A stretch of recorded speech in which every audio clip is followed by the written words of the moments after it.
Call the meeting in order. Please rise. Chris, like to give prayer.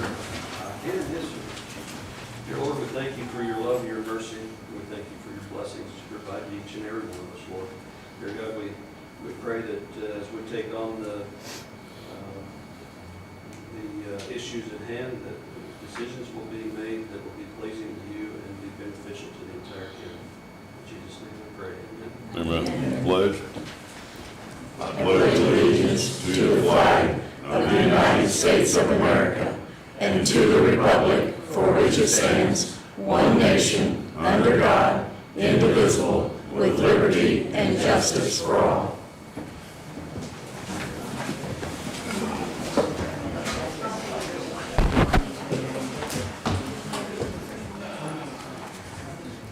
Good evening. Thanks for everybody attending tonight. We'll get through this quickly or slowly as possible, whichever comes first. Call to order. Commissioner Warner. Here. Commissioner Rist. Here. Commissioner Hobbs. All three. If you haven't signed in, please sign in and do so. We need to the approval of the minutes first. We have two sets. One set for the Commissioners meeting July 16th, another set of minutes for the executive session held on July 30th. Take them together or separate? Take them together.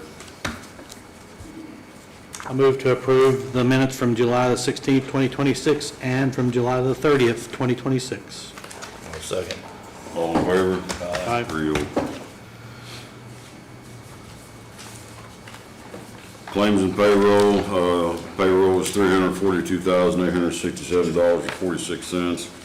Regular claims $432,760.23. Out of cycle claims $1,741,702.78. Total payroll and claims $2,517,330.47.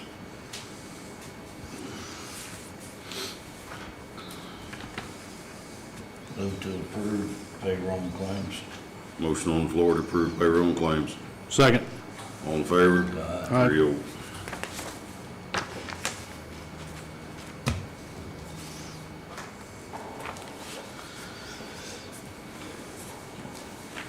Sheila?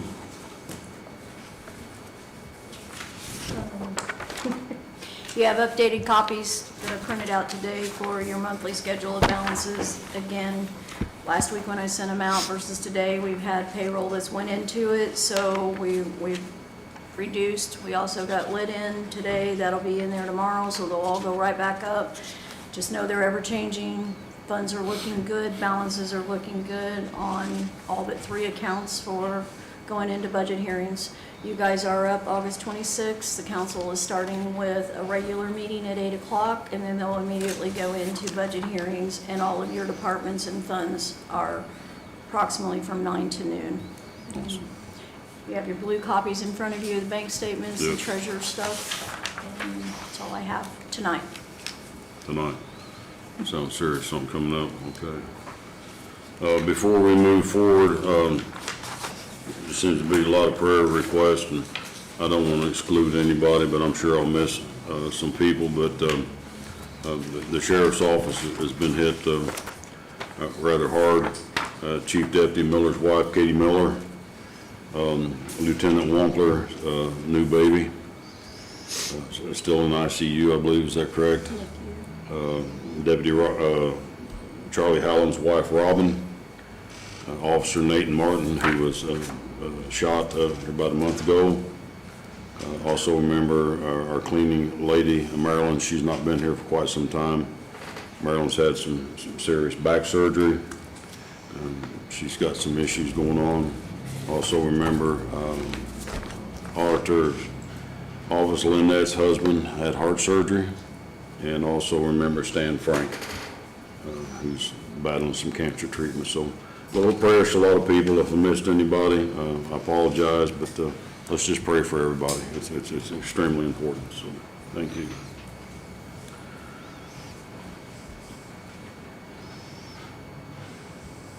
We're gonna move,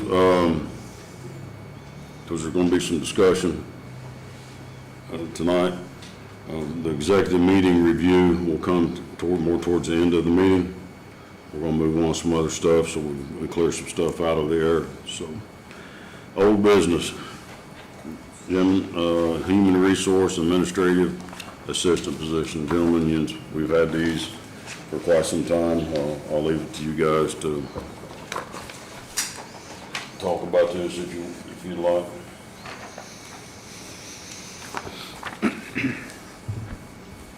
So we've been under a search for a job description really for these two positions for quite a while, an administrative assistant for the commissioners and then a human resource coordinator to take the load off the auditor's office. We had asked Tony and Dottie to work on job descriptions for both positions. We have those tonight. I've read through them. I think it's imperative that at the very minimum, we get the administrative assistant position in place. We have an office space, I believe, kind of pre-designated downstairs where we're going to put this person. And I think that it would help us a lot with organization and also getting information to and from the commissioners. The human resource, obviously not having one is a problem for the county.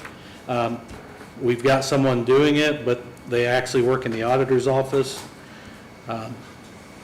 Sheila, if you want to elaborate on what you had chose to do or had offered up for that position. A year, 8 months ago when you guys started, actually you come in a little late, Norm. In January of 2025, it was discussed that we needed a human resources person and that personnel policies, if those would get in order and get looked at and updated, that it would alleviate a lot of the human resources issue. But we haven't got there obviously yet, it's still on the table. I had said I would give up one of my positions if the human resources person would pick up some of the workload. Administrative assistant side of stuff, I ask if you approve these, that if there's changes that need made, to please listen to me and my staff. There's a lot of things in this job description that are under Indiana code that is my job. And I don't want something to slip through the cracks. I'm gonna have to be part of everything, like it or not, it's just part of the codes. I get that you need some of the workload, and I've been doing it, and I've been doing a lot of it for you, and I'm not complaining, I'm just, it's some of the stuff that you want this person to be doing, and we're gonna have to figure out how to divide those duties up, especially if I give up a position. Giving up the position will be up to the council. We have budgeted in your request from the council for $80,000 for both of the positions, so I don't know what council's gonna do, how they're gonna, rework it or do it. Will they leave me my person? I desperately could still use it. All I ask is if they get approved and we move forward, if there's changes that are needed, to please listen. That's all I can do. Well, I think it's imperative that we listen to you anyway, because, you've been here since Jesus. Sorry, but it is imperative, but I think that the administrative assistant is gonna take some of the workload off of you. Doesn't mean that you won't be involved, because you will be hands-on involved. The one thing that I'm looking for through the administrative assistant, maybe I'm being selfish, but it is what it is the organization of emails and stuff that come through. We get a multitude of emails every day, multitude, and meetings here and events, and they need to be, and it's hard to keep up and log those in, to have somebody to dissect that, get a big calendar for us, keep us up to date and abreast of what's going on, when we need to meet, and when we need to meet with maybe people from the public or whatever the case may be. It's imperative to me. It's almost impossible at this stage of the ballgame for me to do it. I can't do it. It's just too much. So, and help you with your workload too. They're gonna be working hand in hand with you. But I also think that the human resource, this is something we've been talking about for, years, is extremely important to the employees to have a human resources person. Now, I know that you have, one of your staff members been doing a lot of that, Lindsay, and hats off to her. She sends us stuff all the time, and I greatly appreciate it. So, I'd like to, my recommendation would be to approve both of these tonight. Then I think we need to take a look at Sheila's staff member who's already doing it. See if, I don't know if she's interested in it, to take on the full load of that, do you know, or? I mean, she wants to stay my payroll deputy, but she is Yes, I know willing that, to yeah. inherit the human resources side of it. Yeah, not changing the payroll side of it. And some of it is, if we just, I have said for weeks to both council members and all of you, you know, give her another $10,000 a year. She's been doing it since I started talking about it in January of 2025. That opens up more money for your human resources and admin combo position a little bit, because you're not gonna get somebody in here for $30,000 a year. You're just a human resource person, can be out there making 50, 60 plus thousand a year at minimum. So I know she is willing to do it if the funds are there. If you guys approve, council does have copies of these because Tony had sent them over the weekend. So if Yes. you guys make a motion to approve them tonight, they will be included in their August 26th opening regular meeting. And it will also be further discussion in the budget hearings as well. That's where I'm at with the guys, but I'm gonna defer to. Well, hearing that and knowing that we've been working on this for well over a year, my recommendation is that we approve both of these positions tonight. I'll second that. Motion on the floor, got second by Dave, all in favor? Aye. 3-0.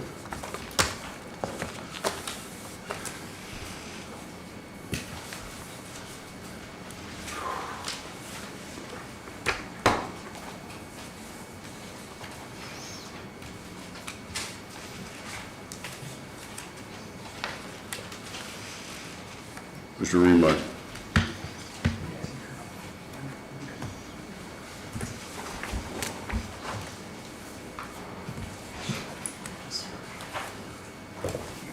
How you doing, bro? Great, good to see you. Hey, man, you too. Thank you, sir.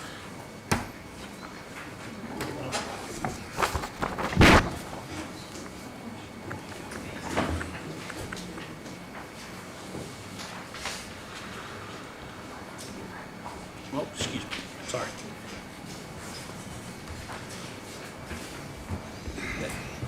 How you doing, lady? Blessed. Doing well.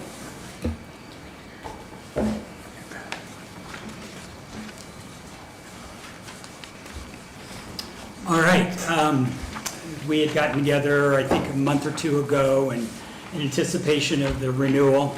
Again, the renewal, as you know, on the medical insurance is from January 1 to January 1.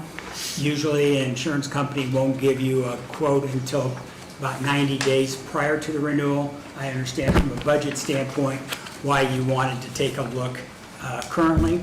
So we went out to both Anthem and Sci-Ho, which, along with United Healthcare, are really the only three major carriers that are really even want to do business in the state of Indiana, like we've said before. Both of them, not surprisingly, came back with a decline to even quote. And there are a couple of reasons for that, and again, this is no one's fault, but all we've shown here, any insurance company is going to look at the total premiums that they've received. Then they're going, which in this situation, again, this is through April, $361,019. They've already paid out $719,396. So they've really paid out a couple 100% more than they've brought in. And again, no one means to get cancer. No one means to have the illnesses. This is no judgment on anyone. It's just the way it is, unfortunately. You have already two claimants. You can see one breast cancer that, again, this is only for a 4-month period of time, January, February, March, and April. But through April, there was the breast cancer for $131,000, and then someone with a nervous system disorder for $86,000. We also know from talking to United Healthcare, there are others that are pending that are just below $50,000. So if we take a look at April, and you add May, June, and July, where we know there have been additional spike in claims, with that, if you're an Anthem, if you're a SIHU who would love to have your business, but it's not a profitable position for them to be in. Thankfully, we were able to secure, if you recall, last year going into the renewal, a 19.9% maximum renewal rate guarantee from United Healthcare. I thought that was really important then, and now I think it's extremely important, because what that really means is United Healthcare, with the two other major carriers that don't want to even quote it, we at least know that they cannot go beyond the 19.9%. And if you're looking at this purely from a financial standpoint, if I add 20% to the premiums that you've paid in, it still doesn't come close to the amount of claims, let alone the pending. So again, I only share this because those are our options. It doesn't mean that United Healthcare will come in at 19.9%, but I can't imagine in any situation that they, quite frankly, wouldn't, because there's no comparative, there's no comparison for them to even say, well, maybe we need to tweak our number a little bit based on this. So there's really no additional analysis besides that, because we can only get so much information from a privacy standpoint.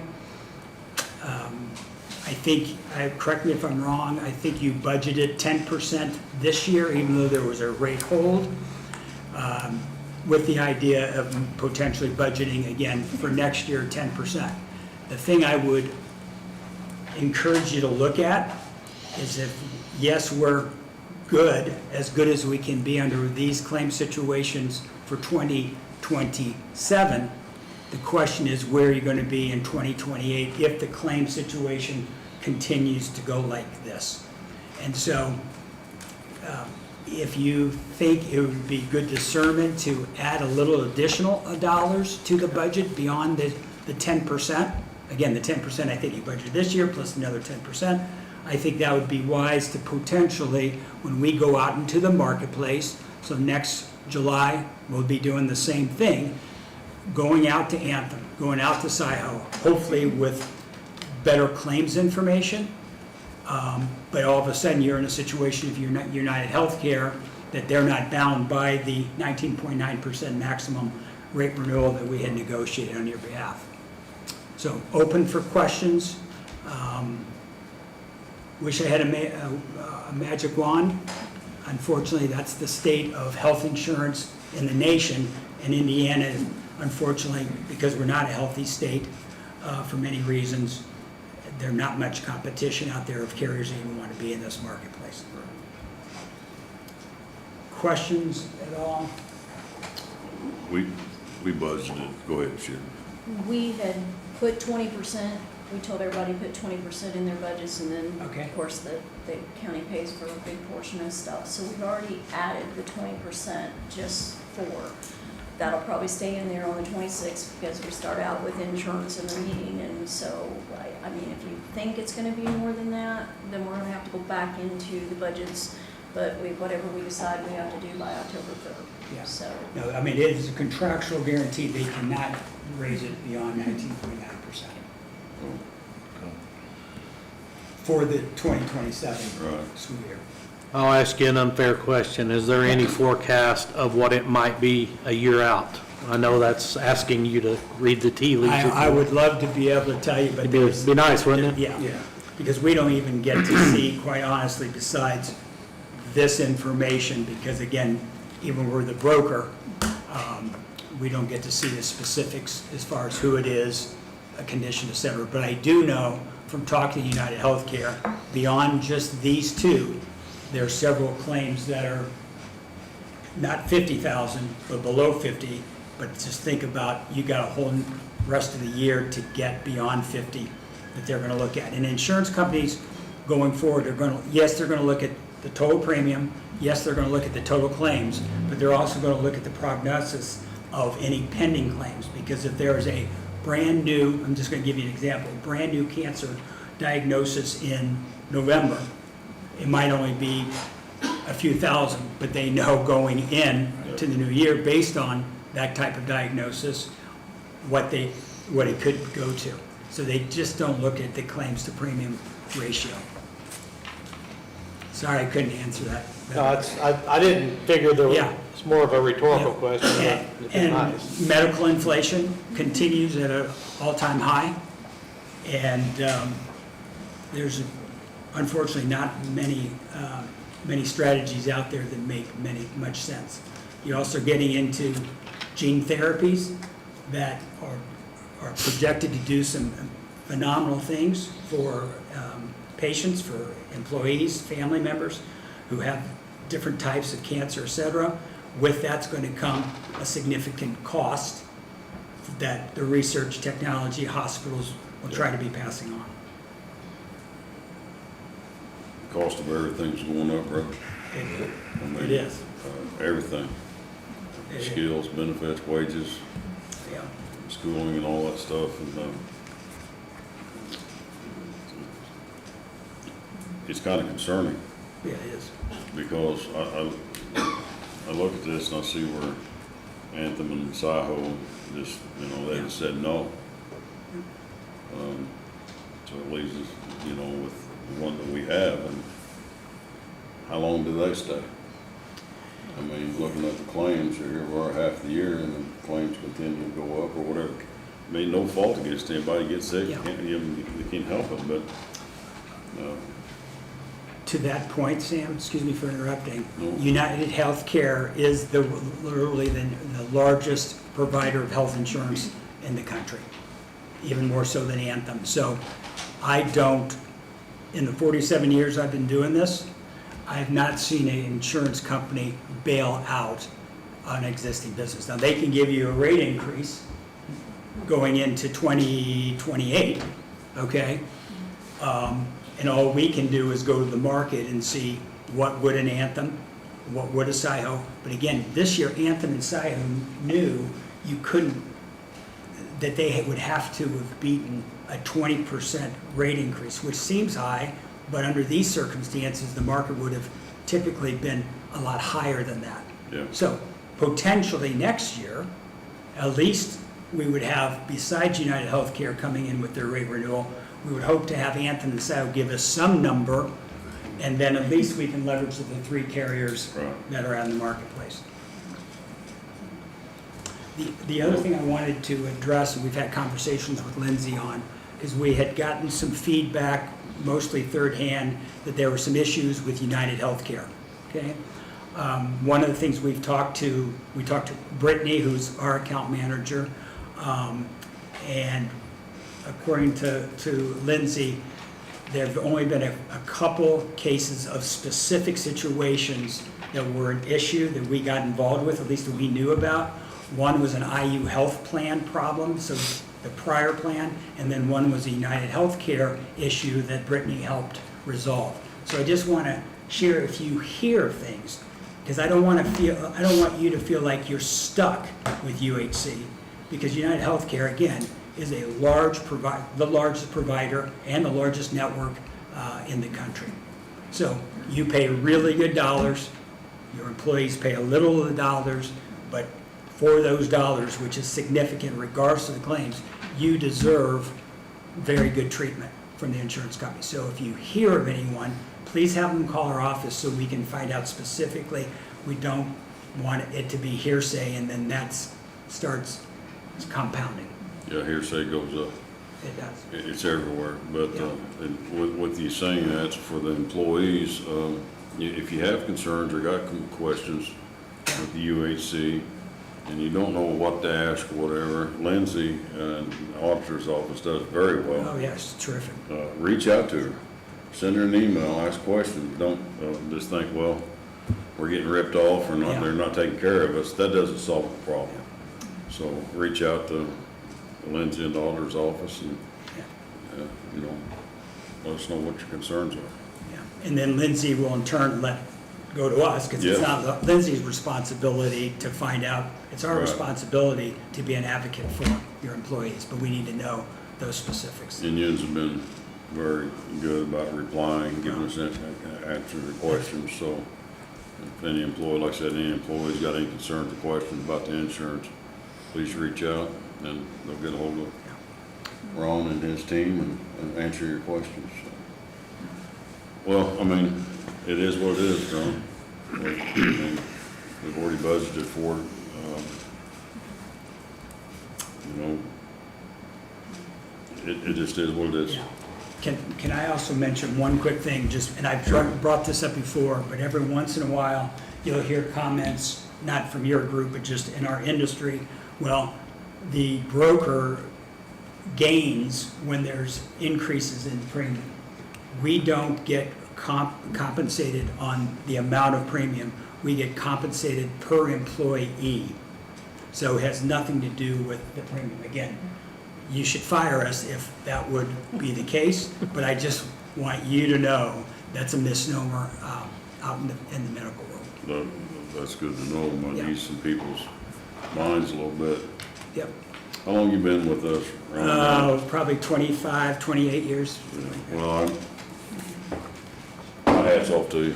Well, You and your staff are wonderful people to work with. You've always been honest.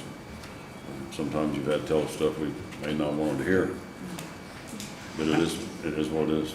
I was just gonna write you a Post-it note and put it on your car and run. But I didn't think that was very becoming of a 28-year relationship. If you've got, any other questions? I don't have anything. Okay. I don't have none. This is Bethany, excuse me, from Proactive MD, who's just gonna do a quick update on the clinic. Yeah, from the clinic side, everything looks great. In front of you, we have just the quarter 2 report, just kind of high-level executive overview. And so kind of tying into like what Ron has been saying about, you know, the premium increases and it's across the board. Things are more expensive, right? But I have to say with Owen County, we've reached right at almost 50% like employee engagement at the clinic, which is the highest it's ever been. And that's amazing because if you see the second to the last page, you know, we have diverted, at least this past quarter, just over $50,000 in primary care services away from the insurance plan because all of the services that are provided in-house at the Spencer Clinic, none of that is ran through insurance. So that's where, you know, just kind of continuing to, you know, partnering with Ron and team because we want that to be the employees and spouses primary care home. Because there's nothing that we can't do in-house from a primary care perspective that an IU Health doesn't. So you see, you know, same day, next day appointments. You're being seen for multiple, you know, issues coming in. Whether it's a sinus infection, you got a tick bite, maybe it's annual blood work too. It's truly unlimited primary care with free medications and labs. So again, just continuing that education piece because the more that we can capture in-house, the more that's diverted from the plan, which is going to help keep those premiums down for as long as they can. So our goal is to, we're at 50% now, and we'll be at 60% next year. Awesome. So driving that really hard, and yes. Lindsay, Nicole, Sheila, everybody has been incredibly supportive of getting the word out. And if you recall, one of the many values that the clinic brings, those claims don't go towards the United Healthcare. And the United Healthcare, no different than Anthem and Scioto will, knowing there's a clinic there, they'll discount the premiums, knowing that they're not going to have as many in-office visits, et cetera. The clinic's been a good thing. Yeah. Yeah, great thing. So. Yeah. They're great. I appreciate all of it. Thank you, guys. Appreciate you. Thank you, guys. And we'll work with Lindsay, Nicole, and Sheila on open enrollment dates, et cetera. Thank you, sir. Thank you. You all have a blessed week. Sheila, thanks. Hilly Hundred special event. Yes, How you doing, sir? I'm doing well. Full house tonight, I see. Hopefully this is fairly quick. I'm Mark Bettinger, Managing Director for the Hillian Weekend. It's going to be a very similar event to last year as far as Owen County is concerned.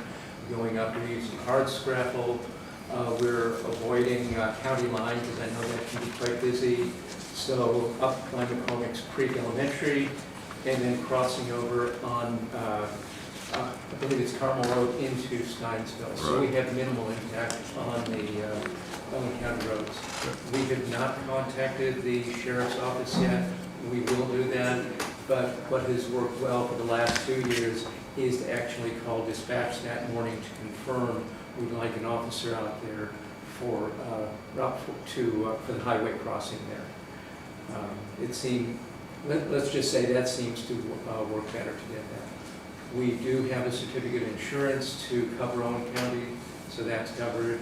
Once again, it's going to be about, we're hoping for about 1,600 riders this year. Awesome. Same start time, trying to get riders on the road by 8:30, and off all roads by 4 o'clock, which again, your impact should be gone well before lunchtime. Questions for us? No, I was engaged with you when I was the sheriff, and everything went peaceful, and a lot of people out and enjoying themselves, so I have no issue with it. Gentlemen, didn't have any issue. No, I'd like for you to contact sheriff, or just give him a heads up, you know, the dates and so forth. Yeah, we'll do it. It's only that Saturday that we'll need someone there, but yes, we will contact the office, All right. make sure he's aware, and then call him again that morning. And let me make sure I know what date it's gonna be on, Mark. Saturday, October 3rd. Chris, did you hear that? October 3rd? Yeah. On the last sheet, that spreadsheet, there's a line for Owen County that calls out, should call out Saturday, October 3rd. And probably ask for an office there from like 8:30 to 10:30. Do you do a rain date, or do you just go rain or shine? We pretty much go rain or shine. Okay. We may have to call something off if there's lightning out in the course, but it's rain or shine. Okay. So, I make a motion that we authorize a special event application, waive any fees to this application, which will be scheduled for October 3rd, around 8 a.m., 4 p.m. And Mark will contact the sheriff's office. yes. If there's any issues there, we need to know about it as soon as possible. But other than that, that's Thank you good. very much. Appreciate your time. You got, I'll second that. you got a second on the Do you floor? not have the each? Do you not have a copy? We'll get you a copy. So that's two things I owe you. Okay.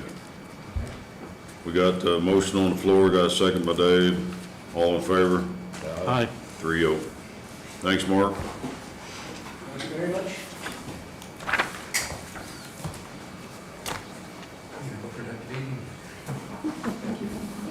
Okay, gentlemen, we got that. Next, we're moving into Kathleen's gymnastics lease agreement.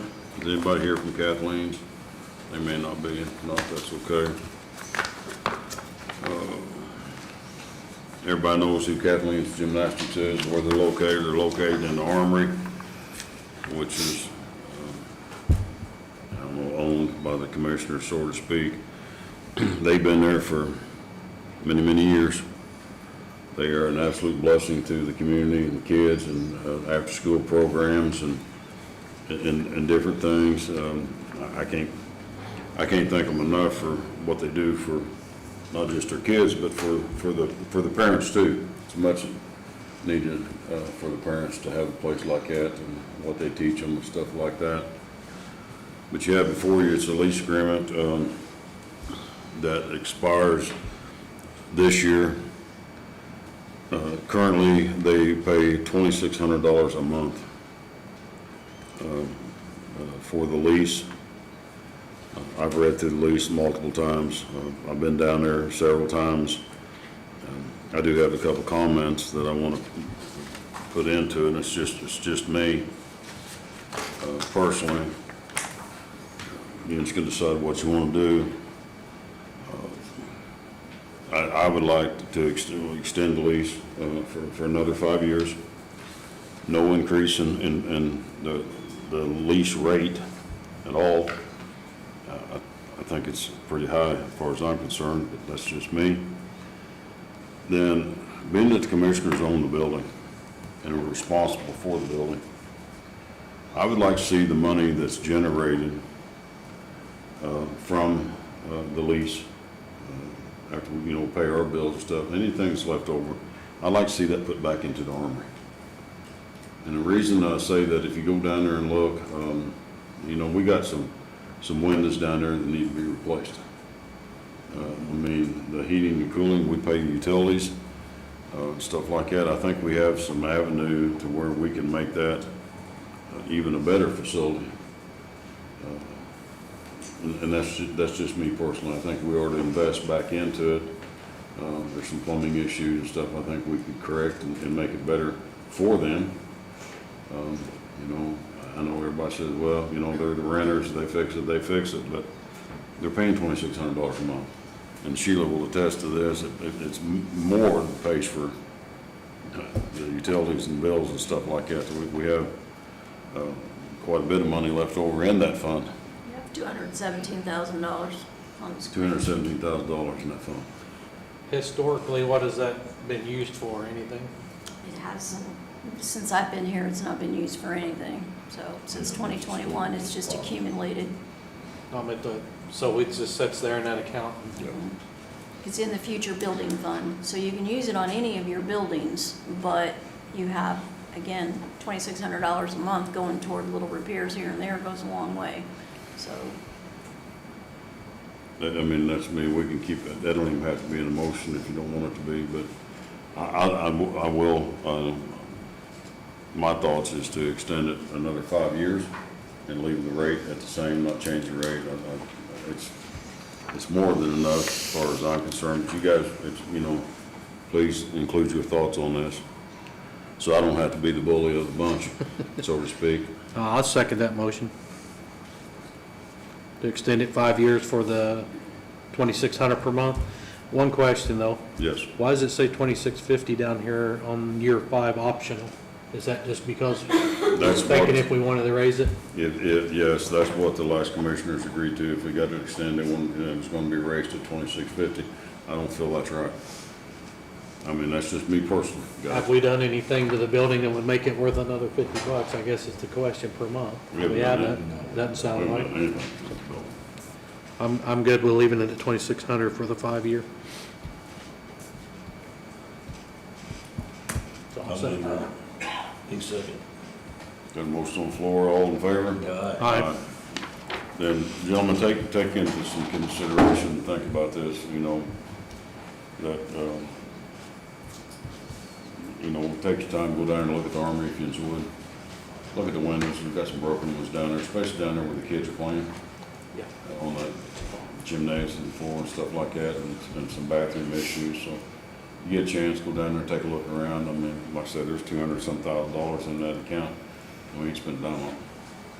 I think we're paying utilities, looking at a few things that could help maybe save some utility costs, would be beneficial to all of us all the way around. Yes. You need to have the attorney write up a new Yes. lease agreement for them to sign before September the 15th. I'll have them get her done. If you remind me, Sheila. How's that? Got a gentleman here, I don't know this guy, Mike Broach, about data center, so, come on up, Mike.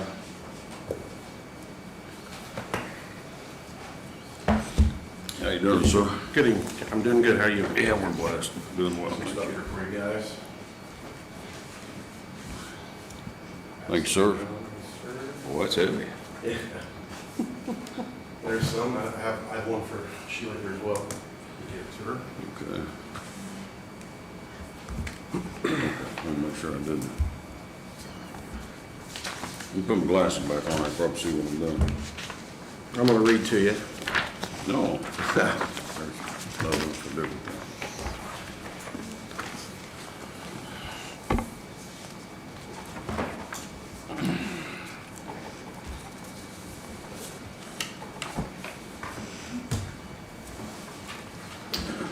Okay. Good evening, everyone. For those who don't know me, my name is Mike Broach. I'm a new resident to Owen County. First off, I want to thank you guys for getting me on the agenda. I do truly appreciate the opportunity to speak here. So a little bit about me. I came to Owen County because I wanted to get away from rapid and unchecked development. It's transformed in so many places that we see around our country. Unfortunately, back in Boone County, my home county, a Meta data center was built 2 miles from my house. Even at that distance, the effects, the noise, the traffic, the pressure on the infrastructure, the overall change in character of the area were impossible to ignore. Those impacts, they reach a lot farther than most people realize. So I chose Owen County. I was looking for a quieter, more rural way of life, the one I once knew, along with the community that still values the character and the quality of life. I'm here because I care about protecting what makes Owen County special. Tonight, I want to share what the commissioners in Marshall County recently did. On April 20th of 2026, the Marshall County Commissioners enacted a permanent ban on data centers. It replaced their earlier temporary moratorium, and it took effect immediately. It is one of the first permanent bans of its kind in the state. They also placed strong new limitations on industrial-scale solar, battery energy storage systems. I've taken that Marshall County ordinance as a model, and I drafted a similar ordinance for Owen County. I provided copies of the Marshall County ordinance, copies of the drafted Owen County ordinance, and a copy of my statement for your guys' later review. So here's a brief summary of what the drafted ordinance does. It permanently prohibits data centers in every zoning district in the unincorporated areas of Owen County. It permanently prohibits industrial wind farms and commercial wind energy conversion systems. It permanently prohibits battery energy storage facilities and large-scale battery storage systems. In addition, it adds specific protections for our water resources. No new land use can be approved if it would significantly reduce the quantity or the quality of the groundwater or the surface water needed by existing farms, homes, or public supply. Any proposal that would involve substantial water withdrawal must provide professional documentation from 2 third-party entities showing that there's enough capacity that the neighboring wells and surface waters will not be harmed, and the proper monitoring and mitigation would be in place. I'm asking this body to consider adopting a permanent ban. That request stems from 2 things. First, moratoriums just kick the can down the road. They create temporary breathing room, but they do not solve the problem. Developers just wait, pressure builds, and the same fight just returns a year or 2 later, only with more urgency and less time to act. Second, I have lived with the effects of these facilities. I didn't read about them in a report or see them online. I experienced it every day. The noise, the lights, the traffic, strain on local infrastructure, and the permanent change in the feel of the place, that's not theoretical. It's real, and it travels much farther than the project's boundary. Owen County still has the chance to protect its farmland, its water, its infrastructure, and its way of life before these projects arrive. Marshall County showed us that a permanent ban is possible. I respectfully ask you to consider the same path. I thank you for your time, and I appreciate you listening to what I have to say. Thank you. Appreciate Further it. information, sir.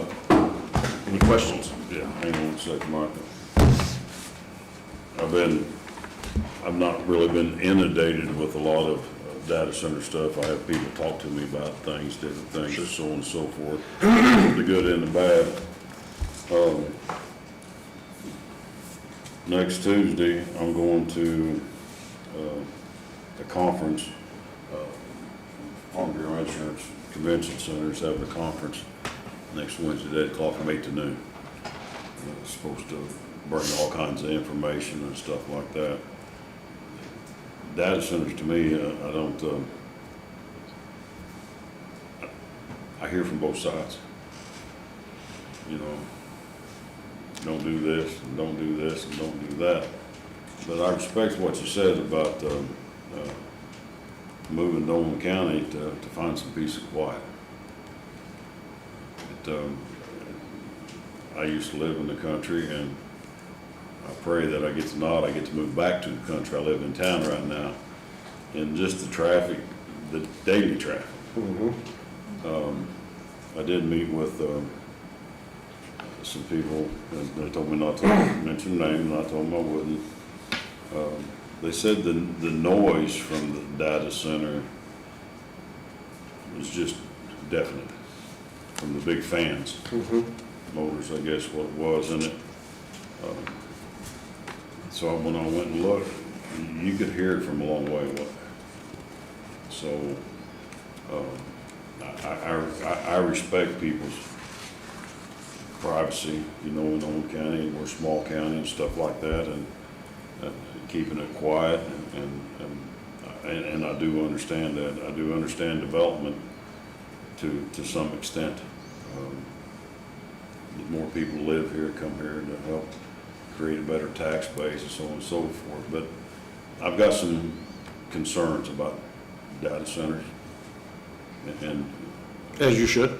and so I'm glad you brought this to us tonight and presented what you did, and I hope I find out some more stuff next Tuesday when I go to that meeting. I know President of the Council, Paula Chesser, sent me some information some time ago. I've been looking into it because it's creeping. The talk's creeping, and it's gonna come to us sooner or later. It is. You know, and I want to know. It's easy to know the bad about stuff, but I want to know, is there any good from this? You know, I seen the one that I think they're building out there at Utah.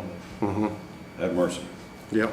That's the whole size of our county, it seems like, but, The one they're building in Boone County is about half the size of this county, so it's, you know, they're doing that everywhere. It's a scary Could thing. you hear that hum? Could you hear the hum where you lived at? I'm sorry?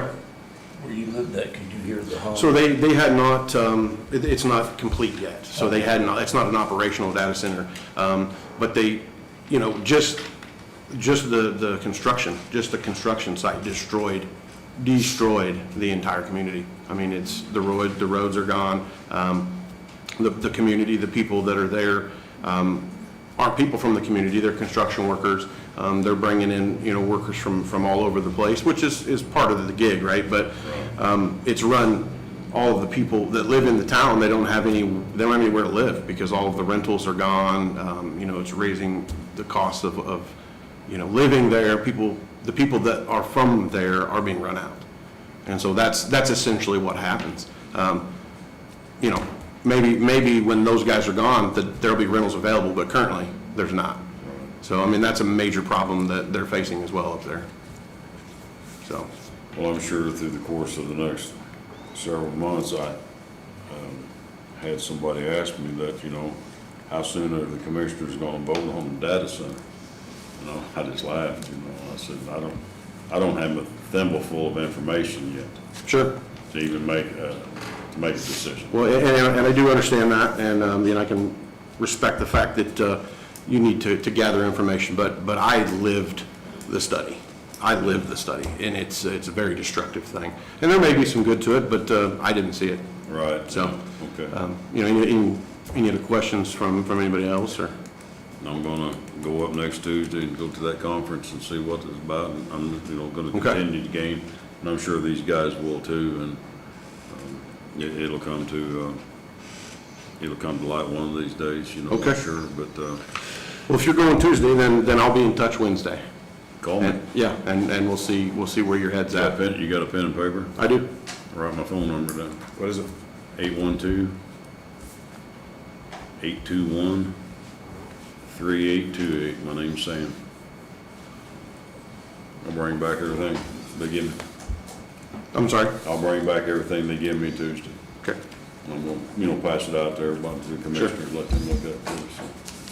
All right, gentlemen, I appreciate your time. Appreciate you being here, sir. Thank you so much.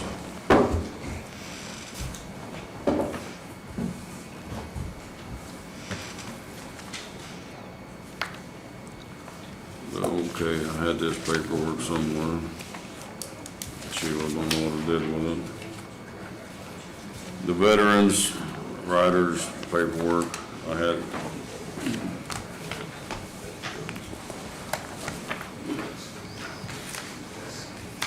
You got it there? So I can review it. This is just donations, correct, Sheila? Going straight to the veterans? Well, that's, the question is where would the commissioners, which funds would you like for it to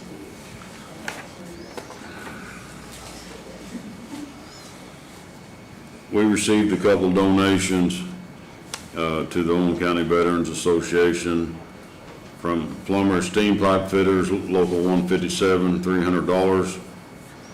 From the Indiana Widows Son Solomon Riders, donation of $2,363 to help our own county veterans. So I'm going to have to plead ignorant here. I greatly appreciate the donations, and I'm sure the veterans can use it. Anything we can do for our veterans, that's what we need to be doing, as far as I'm concerned. Where can this money go? Or do we need to talk to them to see where they need it at?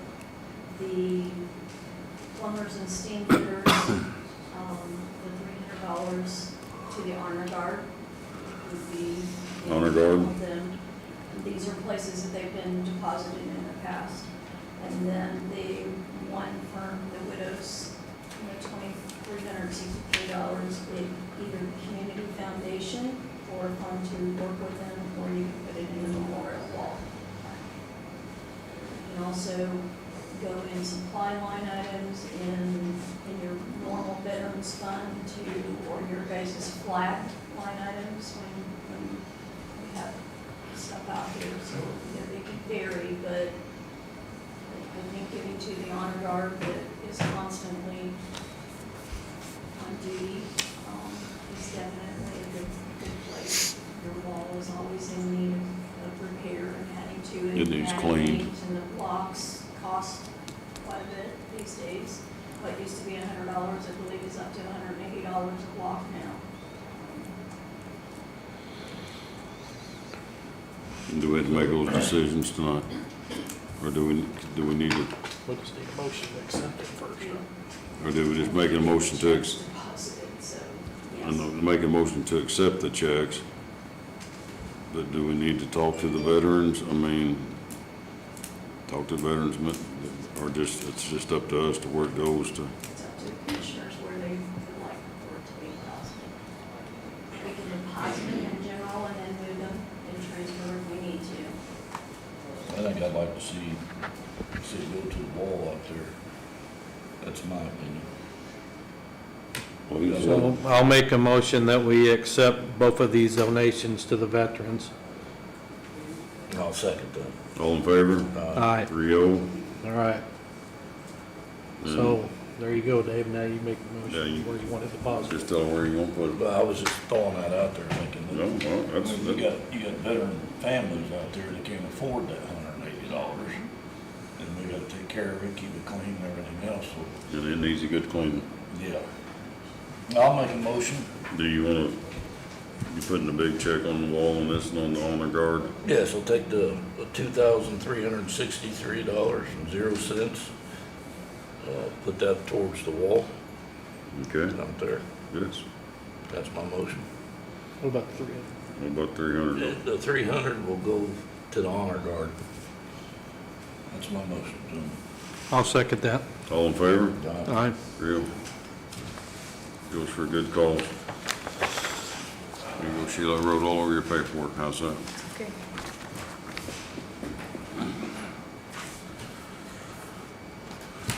Now, the resolution for the highway.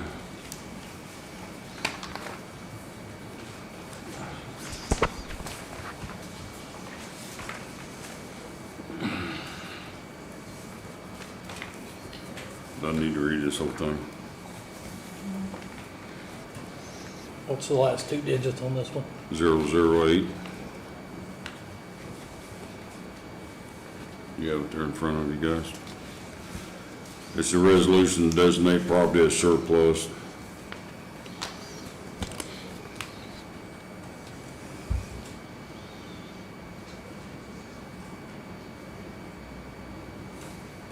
Sorry, I'm just reading, yeah. I read it twice,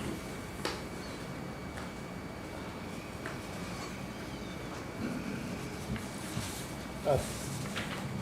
I think we should read it, because the serial numbers are in there. Oh, I can read it. yeah, go ahead. Okay. So what we have before us tonight is a resolution designated 2026-008, a resolution to designate property and surplus NUNC Pro TUNC, whereas Owen County Commissioners, also known as commissioners, own certain personal property, specifically a chip spreader roller, serial number K5586, and a paver, product ID CATAP 555, CAP 500253, collectively the property. The Owen County Commissioners have determined that Owen County no longer needs the property. The property was not formally declared to be surplus property by resolution of the Commissioners prior to this disposition. The chip spreader roller having previously been sold to Tucker LLC, and the paver having previously been sold to Clark County, Indiana.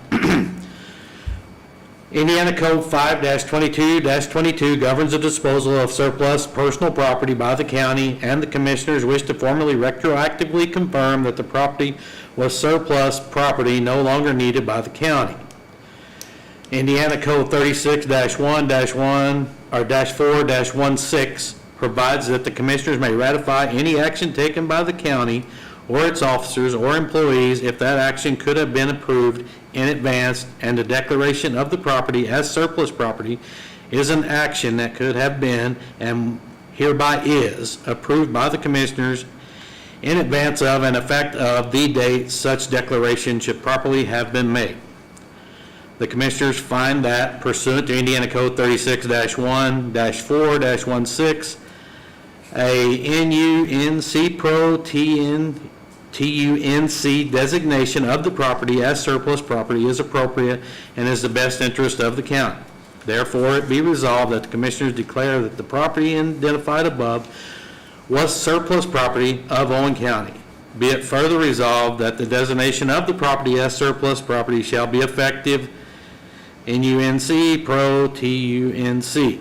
Now therefore be it resolved that the county auditor is hereby authorized to take any and all actions necessary to document and give effect to this designation consistent with Indiana law as set forth above.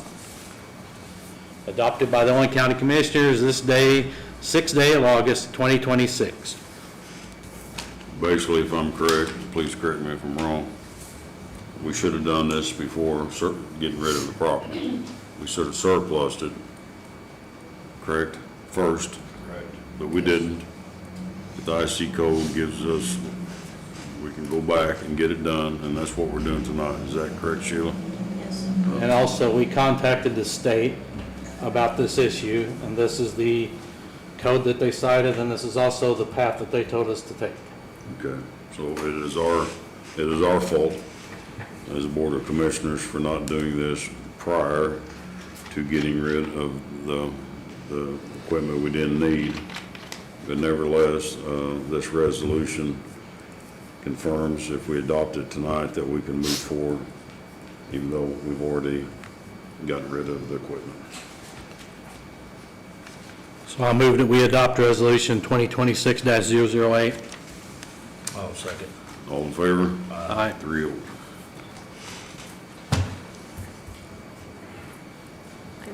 Can I add that Yes. when the state attorney called me from State Board of Accounts, any property that is transferred from county to county, whether it's city, town, or county, that those do not have to be declared surplus, that it can just happen in a transaction. He also advised, even though that's legal to do, it's just better to put it out there. It's just, we have this or we're doing that. He said if anybody had any questions, to feel free to call him. And again, this was what he instructed needed to be done. It's a learning curve for us. We made a mistake, we own up to it, and we know better now, so we need to make sure that if we got anything we need to get rid of, we declare it surplus. Chad, especially if you got more stuff than probably anybody, so, okay. Highway Department.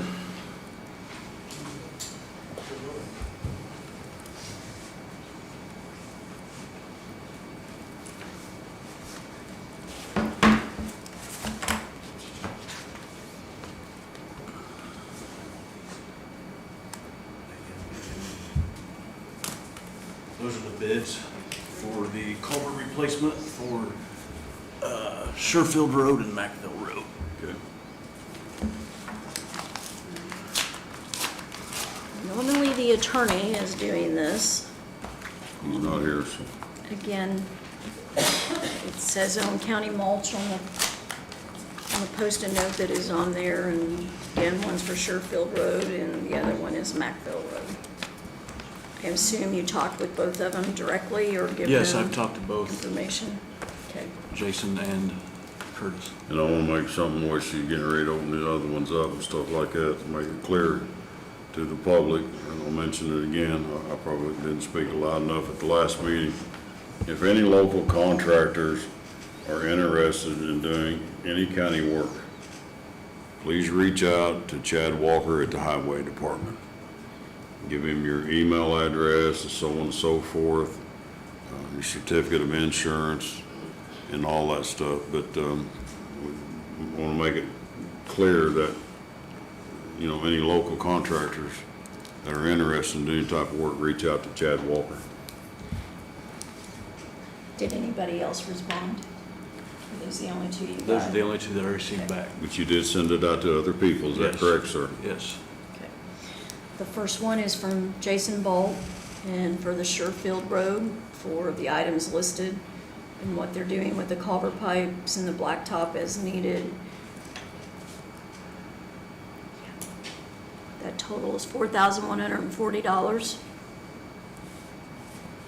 That's removing everything, hauling off the old debris, shooting the grade, reinstall county-provided culvert pipes, haul and install 53 stone, compact 53 stone on 6-foot lifts, haul and install riprap on banks and around intersections. And again, that was for Sherfield Road, How much was it again, Sheila? I'm sorry. $4,140. Okay, The second one is for Macville Road. The total is $40,974. That is removing and replacing culverts as described in the bid packet pertaining to the road. Culvert pipes, 7 in total. Contact county officials for closures, collect culvert pipes, closure signage, cut blacktop where needed, remove old culvert pipes, haul old fill and debris to county designated dump site, shoot grade, reinstall county provided culvert pipes, haul and install 53 stones, compact 53 stones on 6-foot lifts, haul and install riprap on banks and around end sections. Again, that one was from Jason Ball, also for $40,974. thank you.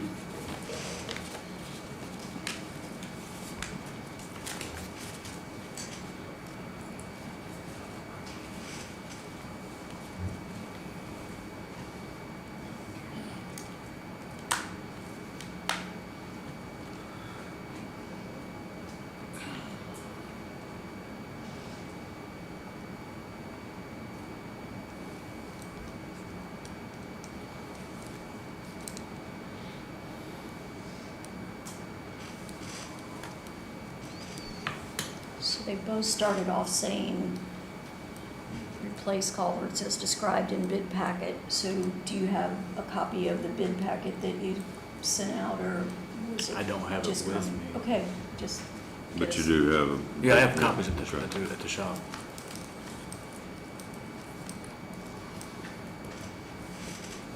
We just need to make sure we have that, you know. Here's the other one. I did have one. I had all three. That was it. Oh, I'm sorry. do you have another one? No, that is it right there. There was the But one it's- from Jason and one from Du Bois Excavating. Okay.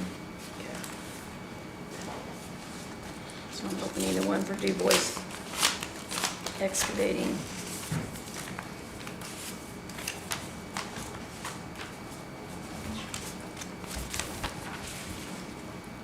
bid packet for culvert replacement on Sherfield Road, 2 road culvert pipes on Sherfield Road. Highway Department will provide 2 30-by-18, it doesn't say, I'm assuming culvert pipes, is that? Yes. Okay. Will be the responsibility of the contractor to provide 53 stone riprap and trucking. First culvert is located just north of address 876 Sherfield Road. Second culvert is located in front of address 915 Sherfield Road. Both pipes have been marked on the roadway with pink marker. Cost of replacing both culverts, $10,600. The next one is for Macville Road. It reads the same, culverts in the 90-degree corners off of Concord Road, located north of First, a 36-by-30. Culvert located just north of address 1492, 36-by-30. Fourth culvert at address 1742, a 15-by-30. Fifth culvert just south of address 1988, 36-by-30. Sixth culvert just south of address 2006, 15-by-30. Seventh, south of the address 2439, 15-by-30. Cost of replacing all 7 culverts, $62,400.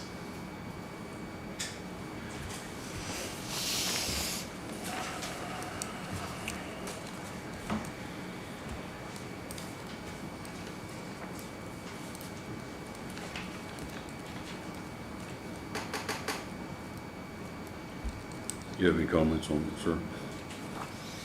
Gentlemen? Has Walt ever done any of this kind of work for you before? No. Do you have any experience with any of his work like this that he's done? I haven't personally seen any of it, no, but I don't know. What? What you got? Public comment? I have a little trouble hearing this. Can you please get clarification? Did Sheila open sealed bids? Yes. And then it appears as though another bid was handed in that... There was 3 envelopes. I thought there was 3 envelopes. I missed one in my packet. I handed it to her. They're all the exact same. Every contractor was given the exact same instructions. I That's met. right, it was just unclear as to what... It wasn't another bid, it was the, It was the 3rd envelope that was stuck on the paper. it was the actual what they was doing, correct? Yes. The offering for bids, when they put the project out, I know I went and tried to get a copy of the bids that were being put out and what the job specs were, and when it was unable to get that. So is there a process for a person who is interested in putting those bids in to get that packet? I would have thought that a public record request would have got that, but Well, if any local contractor's interested in county work, highway stuff or road work, they get that bid packet through the superintendent. so on the bid though, when it says that you're responsible for the stone, are you defining how much riprap and how much 53? Or is the highway department providing the stone, or is the No, contractor? it says in the bid right there that the only thing I'm responsible for is the pipe. Contractor's responsible for everything else. We're supplying the pipe. Contractor supplies the rest of it. But you don't identify what stone type, how much, a volume? 53 stone. Is that what it says, 53 stone? It tells you what size pipe. We provide the pipe. They're responsible to provide the stone or whatever riprap is necessary. Does it- And these are something the public can get a copy of, correct? That's all I'm asking, thank you. Yeah, you're welcome. And it's hard to hear because Mr. Rich doesn't have his mic on, and Yeah. it's a little difficult. It's on. See that little red dot? Yeah, the one in the middle one, It's on. yeah, It's on. And Norman's on. thank you. Any other, Jill, you had your hand, you good? Okay. Okay, that's what we have in front of us, gentlemen.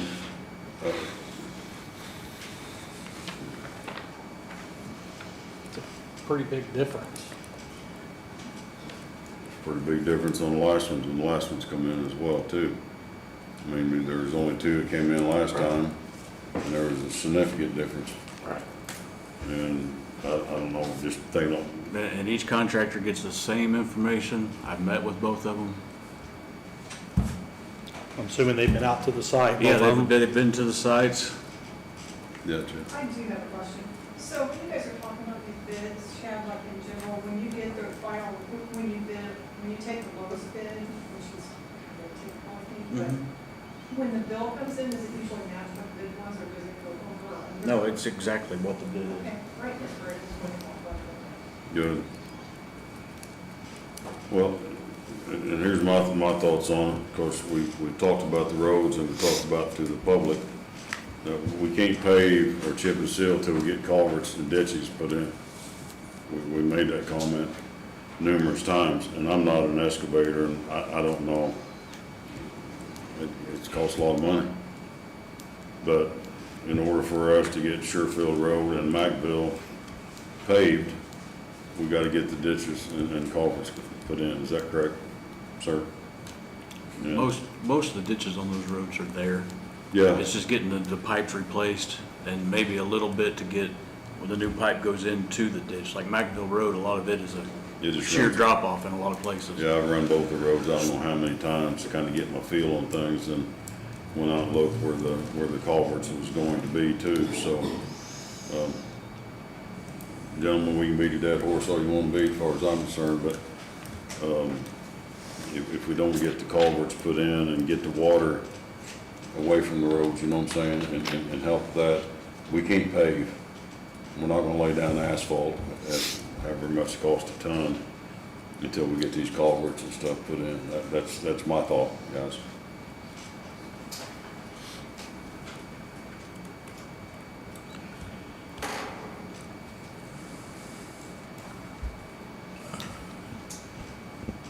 So you haven't seen Jason Bolt, his work, or none of that? Not that I'm aware of, but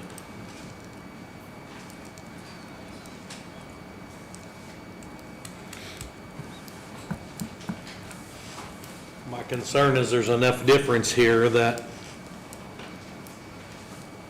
I don't want to disparage his work, but I also don't want, a subpar job done. Well, So Yeah. that's unfair because I haven't seen his work either, but there's a big difference in both of these. Kind of concerns me a little bit. I agree that we need to do it.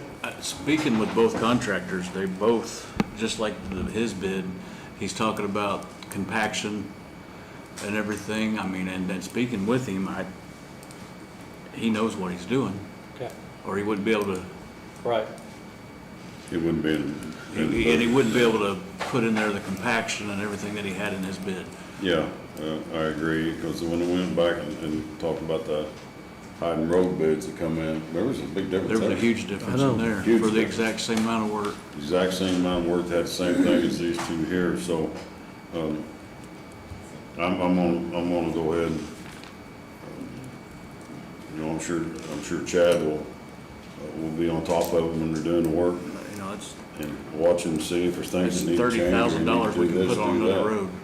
Yeah. You know, it's, Well, I'm all for the low bid. I just want to make sure we get what we're expecting to get. Yeah, speaking with him, I have no concerns. Have I actually seen his work? No. But speaking with him, after she read his bid, he knows how to do this type of work. I make a motion that we accept,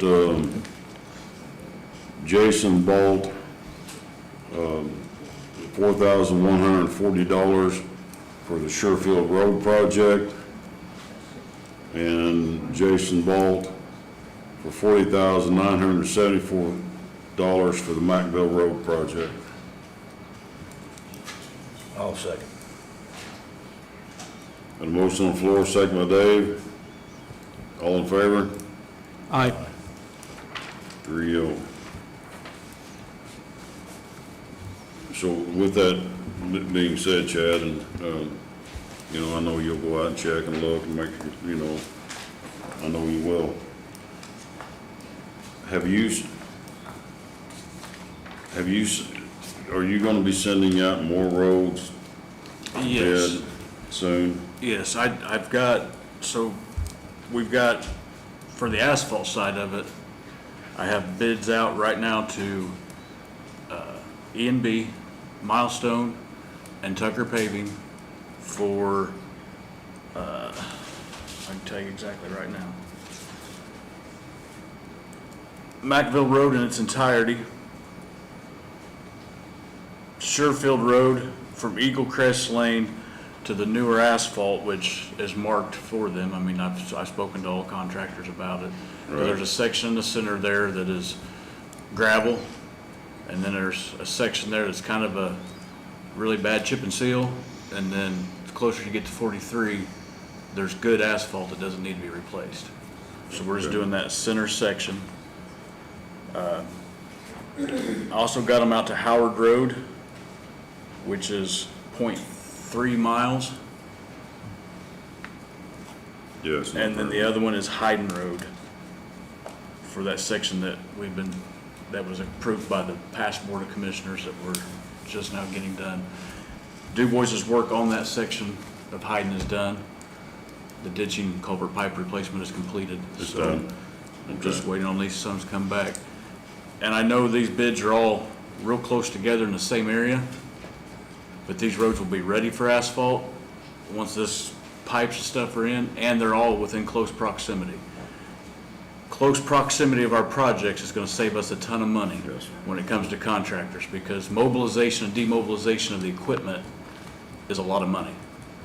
The closer you are together, the cheaper your price is gonna be. I know Commissioner Riss brought that up, I think it's the last meeting when he talked to, And these are the roads that we will have ready for it. The rest of them, we've still got to get culverts and ditching done. Okay, so these roads will get ready.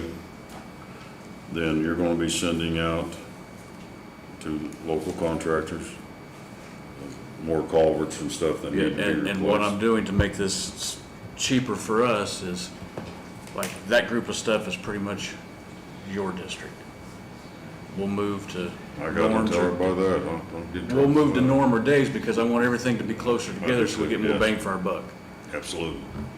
Yes, I wanna make sure that, I can't send the paving company from Sherfield Road to, let's just, Oak Grove. Oak Grove Church Road, up off of 42, and then send them down to Coal City to pave a road.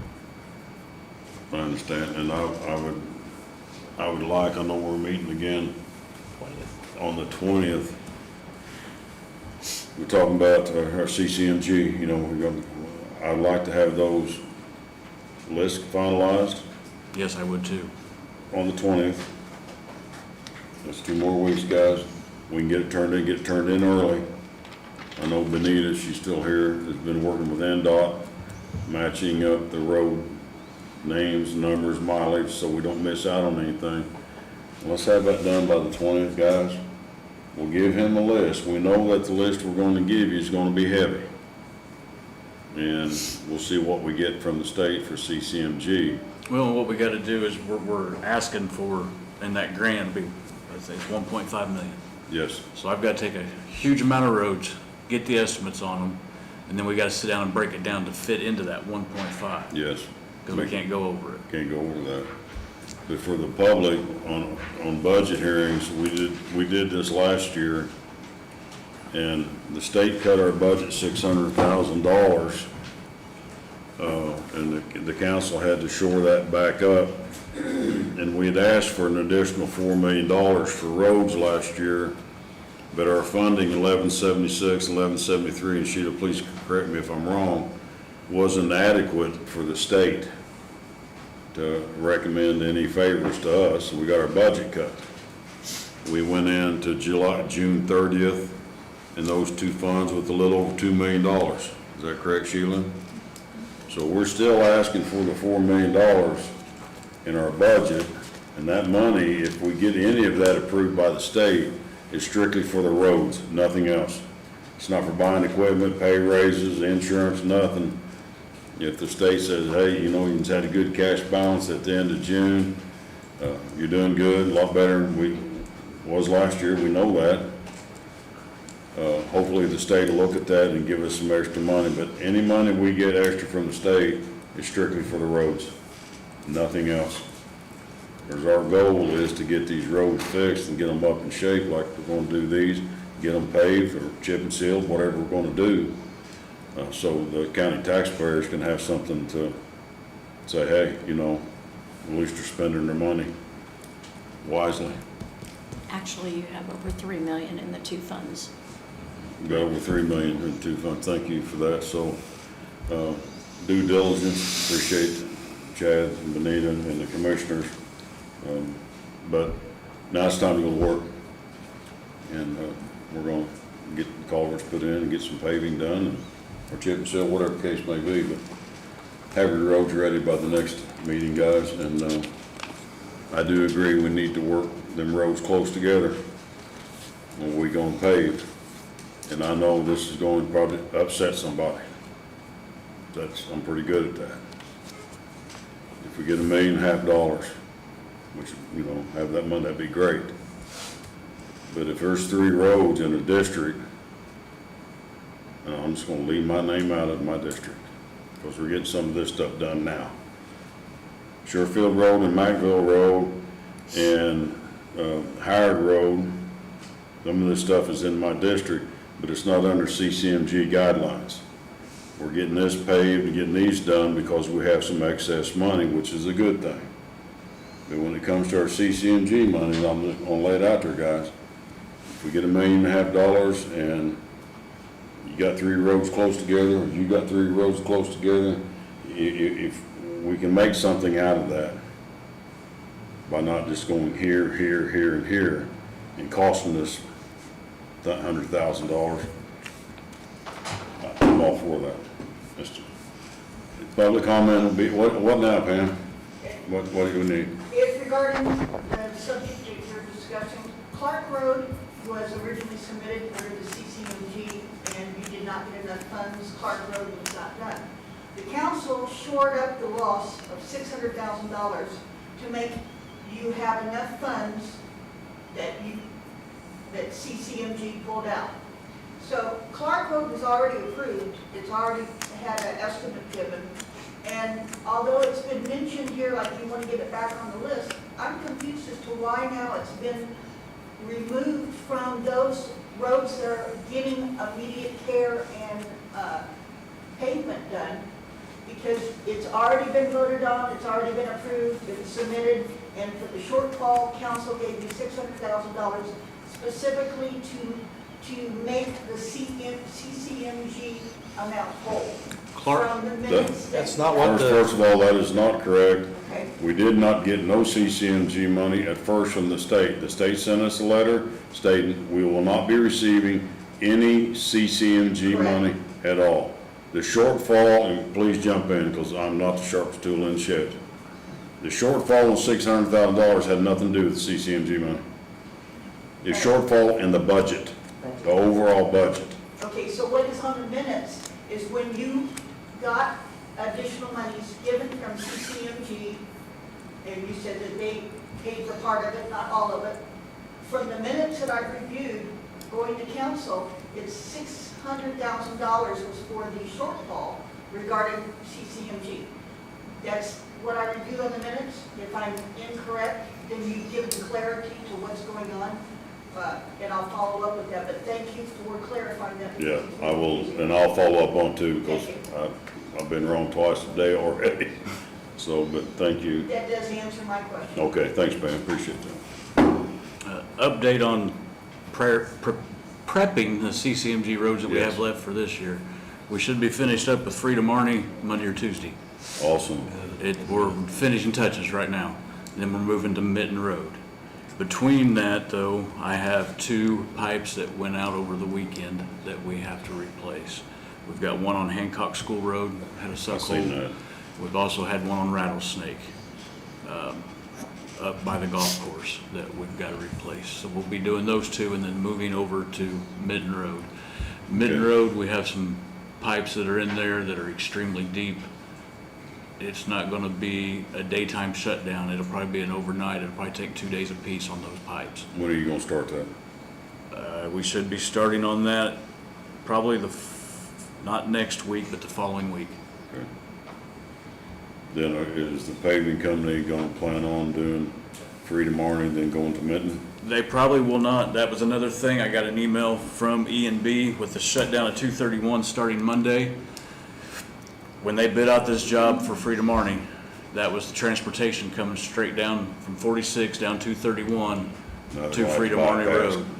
With that being shut down, they would now have to go all the way to Bloomfield and back up, which would raise the price considerably. So it'll be on hold until 231 is opened back up. But there's enough leeway in We have time. plenty of time. We've got till June of 27 to complete this. Yes, So we're good. okay. So Freedom Army will be finished up next week, then you're going to Minton Road, take care of them issues, but you got a couple culverts or pipes that need to be replaced. That's gonna take more than a In day's between. time. Yeah, I understand. Running hot boxes every day we can. We're averaging 100 tons a week, which isn't bad because those boxes only hold 3 tons apiece. The guys are doing a really good job, in my opinion, on what they've been doing. I've had some good comments about We're getting old covering stuff. some ground, mowing. We're moving as fast as we can. I've got one mower running right now. So with the mowing, we have one more, that's all we got working. Now, I don't wanna be, at 7:30, I don't wanna stay here all night. If we got junk equipment, and it's junk, We're working on getting a list of everything together to we've bring got, to we you gotta for move. surplus. You know what I'm saying, cause we want those mowers out there working and stuff, because I know that we have a contractor, it's also mowing for us, correct? He should be finishing up his last road, and I don't have the funding in that line item to continue with him. Okay, so that's something we need to look at. You know, I drive in a lot and I see roads that need to be mowed and stuff like that. If we only got one more mowing in all 3 districts, we got a problem. Oh, I agree. You know, so if, we may have to move some money into that mowing line item to continue some mowing and stuff like that, because it's, I mean, we got a lot of mowing to do. Let's look at that and see where our funds are at and see what we need, to continue the bush, or getting ours fixed or replaced or whatever, because down equipment's down equipment, it's not doing us any good. I think that's all I have. That it? I think so. Yeah. We'll have the roads for you Okay, next meeting. Then you are sending out for some of them other roads that we gave you to put culverts in, correct? Yes, The contractors? yes. Okay. And do you know how soon you'll be sending that out to the contractors? I should have everything finished up for the next group. Do you guys care which area it goes to? No, I don't.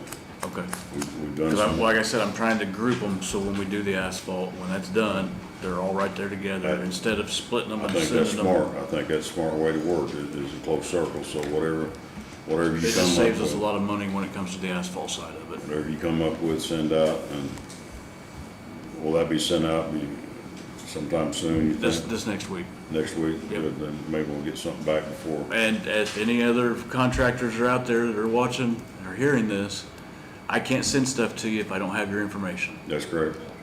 So I've got 5 guys' information, that's who I send it to. So, I've got one more minute on this one. So if you send it out next week, do you think there's any chance we could have some of that back? Or those estimates back by the 20th, so we can decide what we're gonna do on the 20th, about more culverts being replaced? Yep, I'll do my best. That's all we can ask you to do. Thank you, sir. Thanks, Chad.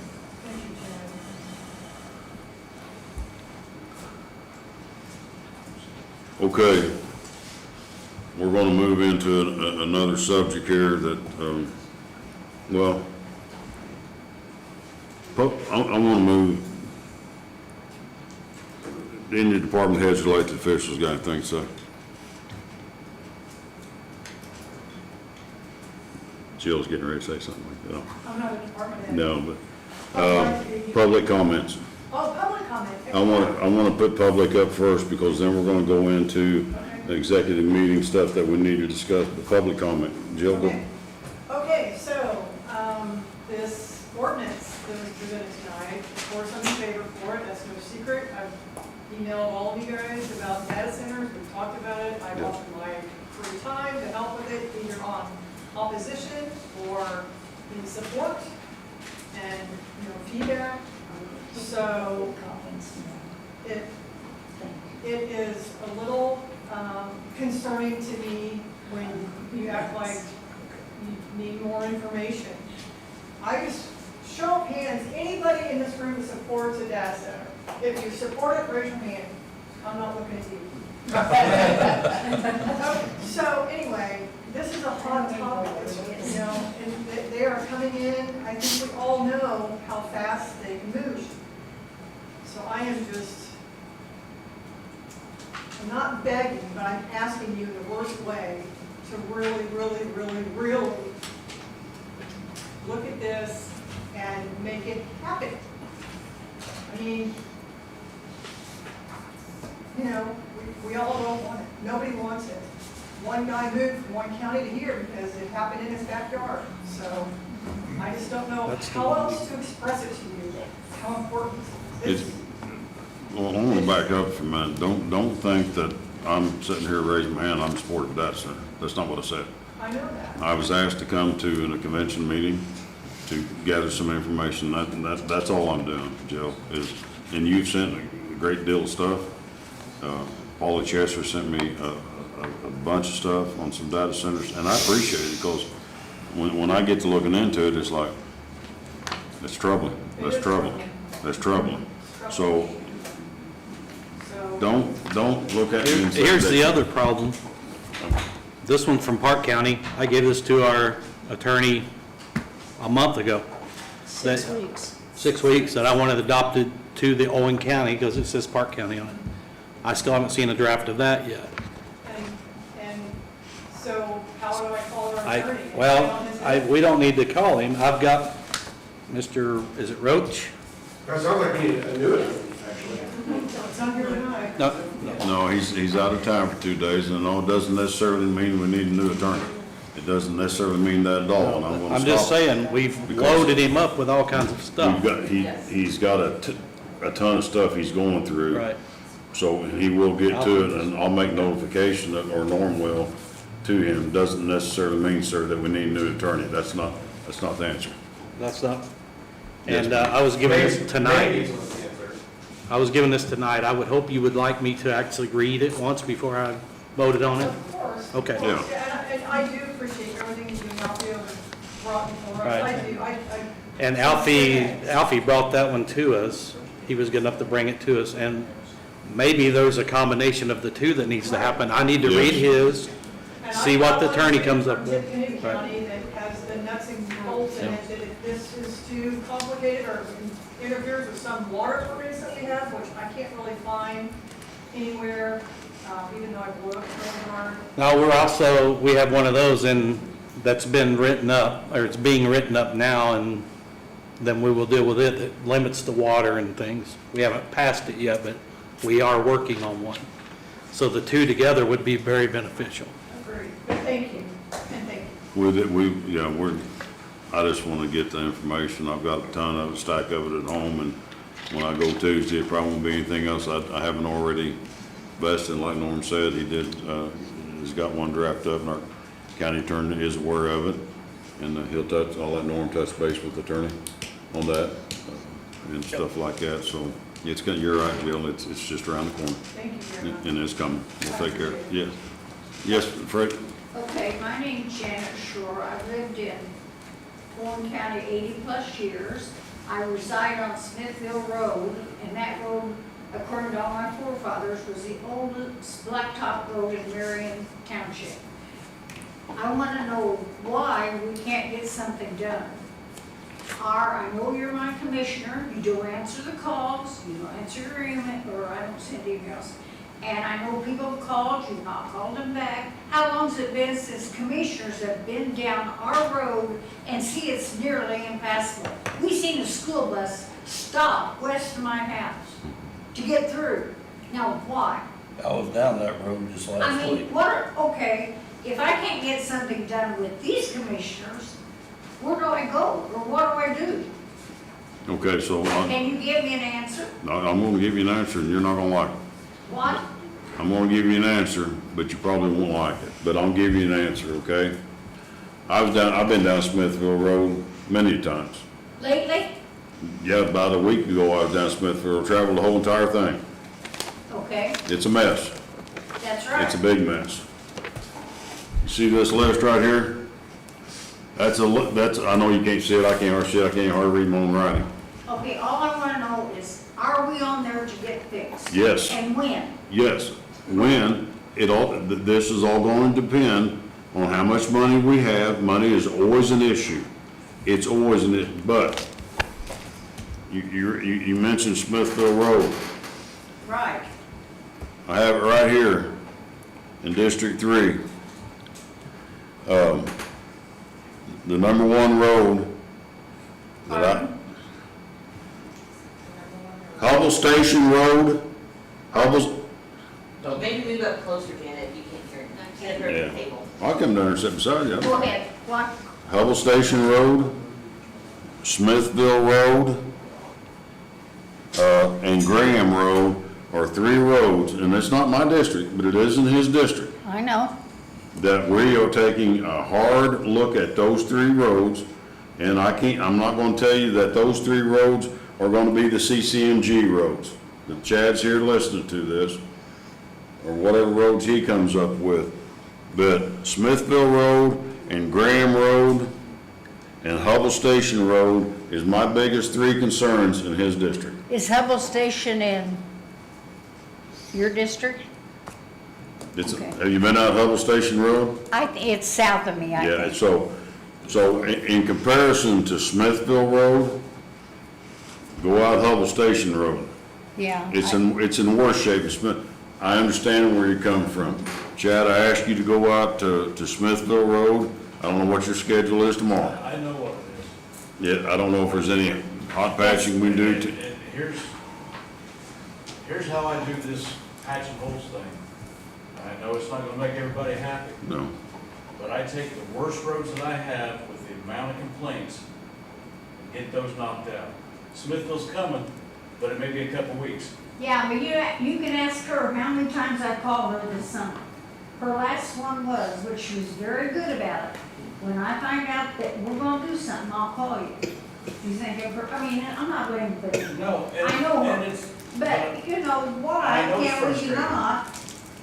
I think we're at the bottom of your list, and maybe our commissioner's not doing what he should do. I don't know. I don't know an answer. I wish I did. You're not the bottom out of our list. I just mentioned to you Yeah, I that know. 3 roads Graham, Hubble, and and Smithville. Smithville is the top 3. It's not even in my district. I know that. But I went out there and looked at them, and I went to I've got a list of his 3 major roads too, in mine. We're getting some of ours clarified in my district. I made this comment to the other 2 commissioners, and it probably will not sit well with people in my district. I got broad shoulders, pour it on. But If we can get 3 roads put together close in one district, pave all 3 of them. I just And move to came the in next tonight, just out of Patricksburg. Yeah. There's a pothole that crosses the whole road. It's 2 potholes, 2. but it's the whole road. And, you know, I thought if I can't get anything done with the commissioners, where do you go? Who do you talk to? But we got you on the list. Pardon? We got you on the list. I know you have, I know. And she said, and Linda had told me that earlier. But Don's here too. Don, tell him. What do you want me to tell them? I'm sorry. So I'm Don Hamilton, I'm her brother-in-law. Hello, It's exciting. I've lived out there 57 years, and I've never seen the road in that condition, all these years. You know, we'd love to have chip and seal or whatever y'all can get, when you can get it. But we could settle for just some patches, you know what I'm saying? I mean, We we've need been on more the same, patches. so I'm just about willing to say, I've got a little time, if y'all want to ride out with me, I'll bring you back. I'll take you out and bring you back, if you haven't seen it. I was out there last week. That's it. Thank you, thank you. But You're welcome. it's been very frustrating this summer. Right, Benita? And she's helped me. Yeah. Pam? Public comment. I support the draft ordinance that was put forward regarding the data centers, but I'd like to propose the commissioners consider something, a tool that you have already at hand in an ordinance that allows you to appoint citizen committees, such as this gentleman, who I've not met for tonight, this lady up here on the left, I think her name is Jill, who has shown an interest. And by appointing a citizens committee, you can ask that committee to do a review of pros, cons, to provide you with research information, to do a lot of the homework, and then to provide you and produce to you a report of things that may be beneficial. The next step on that is to have a town hall meeting when it comes down to being able to have more discussions. It's something that the commissioners at one time said, we will have these opportunities in town halls. We haven't had. And this is something that you say is not an impending issue with our county, but depending on how property is zoned, once it's zoned a certain way, a company can come in. Yep. So we do need to be proactive, and appreciate you taking the time to go to the meeting. But this is another step that you could incorporate as a tool. I would not be on the committee. You've got two people here who I think would be interested, and they could give you a very objective, do the boots on the ground work for you, report back to you, and then that might help take some of the burden and help educate you a little bit better. It helped me a bunch. I'm not opposed to that. So if, I would like to propose that you make a motion to establish a committee and maybe appoint two people and then let them come back to you with suggestions as to how to proceed. Thoughts?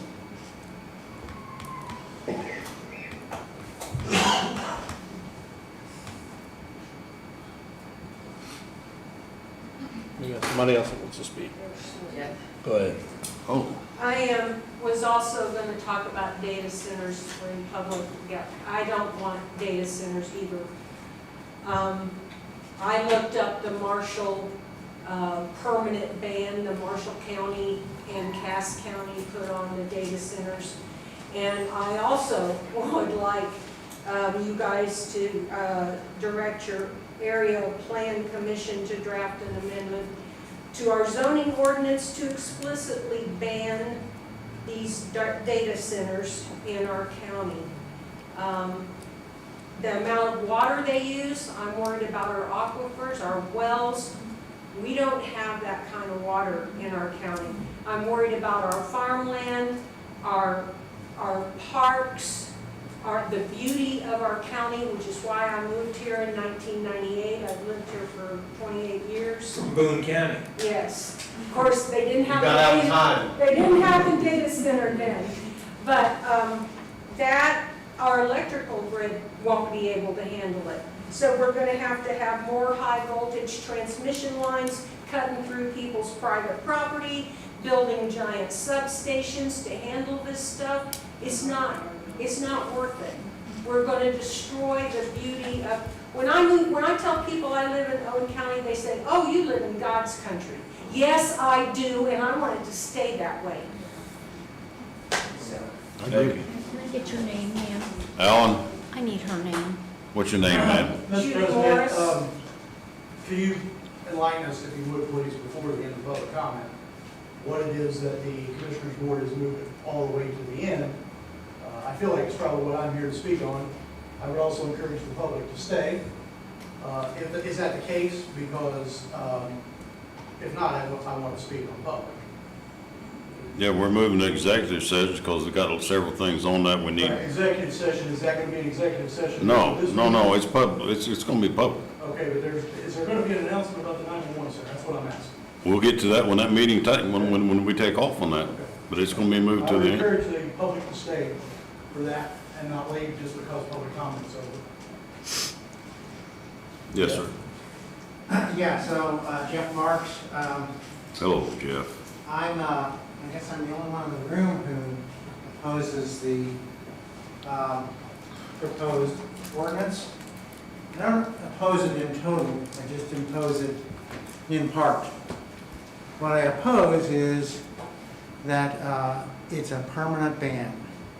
Nothing is permanent, okay? And I brought something for show and tell, that's why I'm up here. Okay.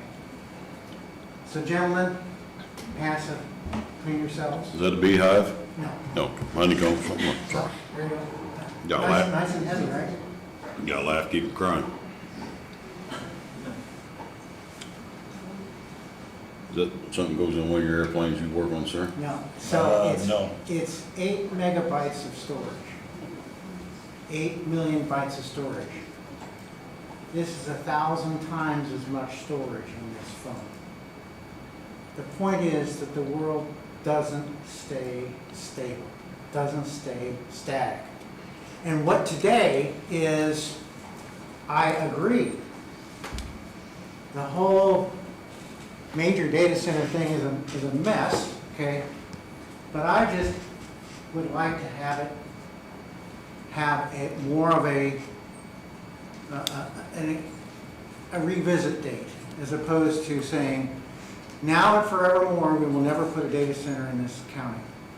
Because it may come a time when we're over this whole AI thing, that there might be a desire to have a data center in this county, and we won't be, and we're not talking about 50 acres, we're not talking, the data center I came from, I worked 37 years in data centers, okay?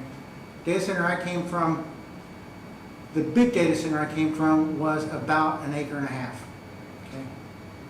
So, when you say no data centers, what you mean, I think, is no AI data centers, massive hyperscale data centers. We'll make it clear in the ordinance. Make it clear in the ordinance, right? And so I would propose that, and if you do consider a committee, I would like to have the notion of saying, let's have opposing views on the committee as opposed to two who support a complete ban, and that's it, that's all you get, okay? I would like to have a committee that has opposing views on it. That's all my comments. With that being said, thank you. I agree, there's got to be both sides to the conversation. So, I'm all about having a committee looking into this, because I'll be honest with you, I don't have the time or the hours necessary to maybe do into this. What I would like to see, and I don't know how many, we don't need 30 people on a committee, you know, 2 or 3, whatever. I'd like for you guys to give that some thought between now and next meeting.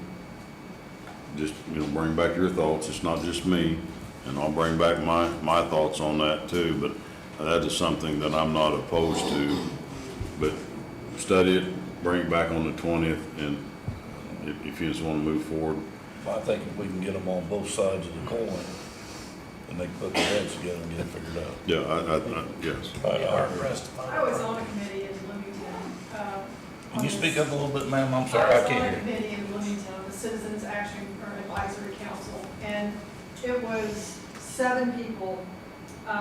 And what we did, it seemed like it almost always revolved around sanitation and waste, but it was for everything.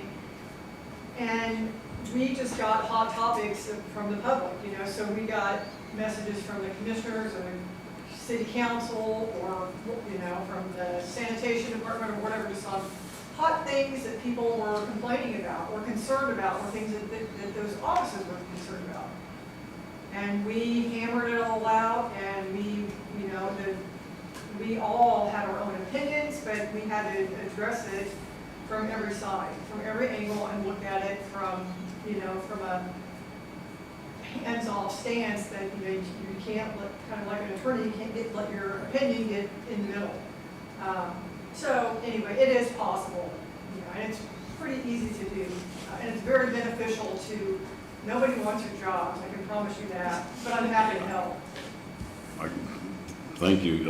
Yeah, you're right, they don't. I just want to add to that, maybe, A representative from each township to cover the county. Good, that's a good thought. Good thought, thank you. Okay. Any other public comments? I guess the only comments, I think the scale for the data centers does matter. I don't want a large data center. However, if there's looking for a hospital that needs a small scale one to support infrastructure, I would be okay with that. So I wouldn't want to full out there. But anything for the large scale that takes up a lot of time and place, that one is interesting.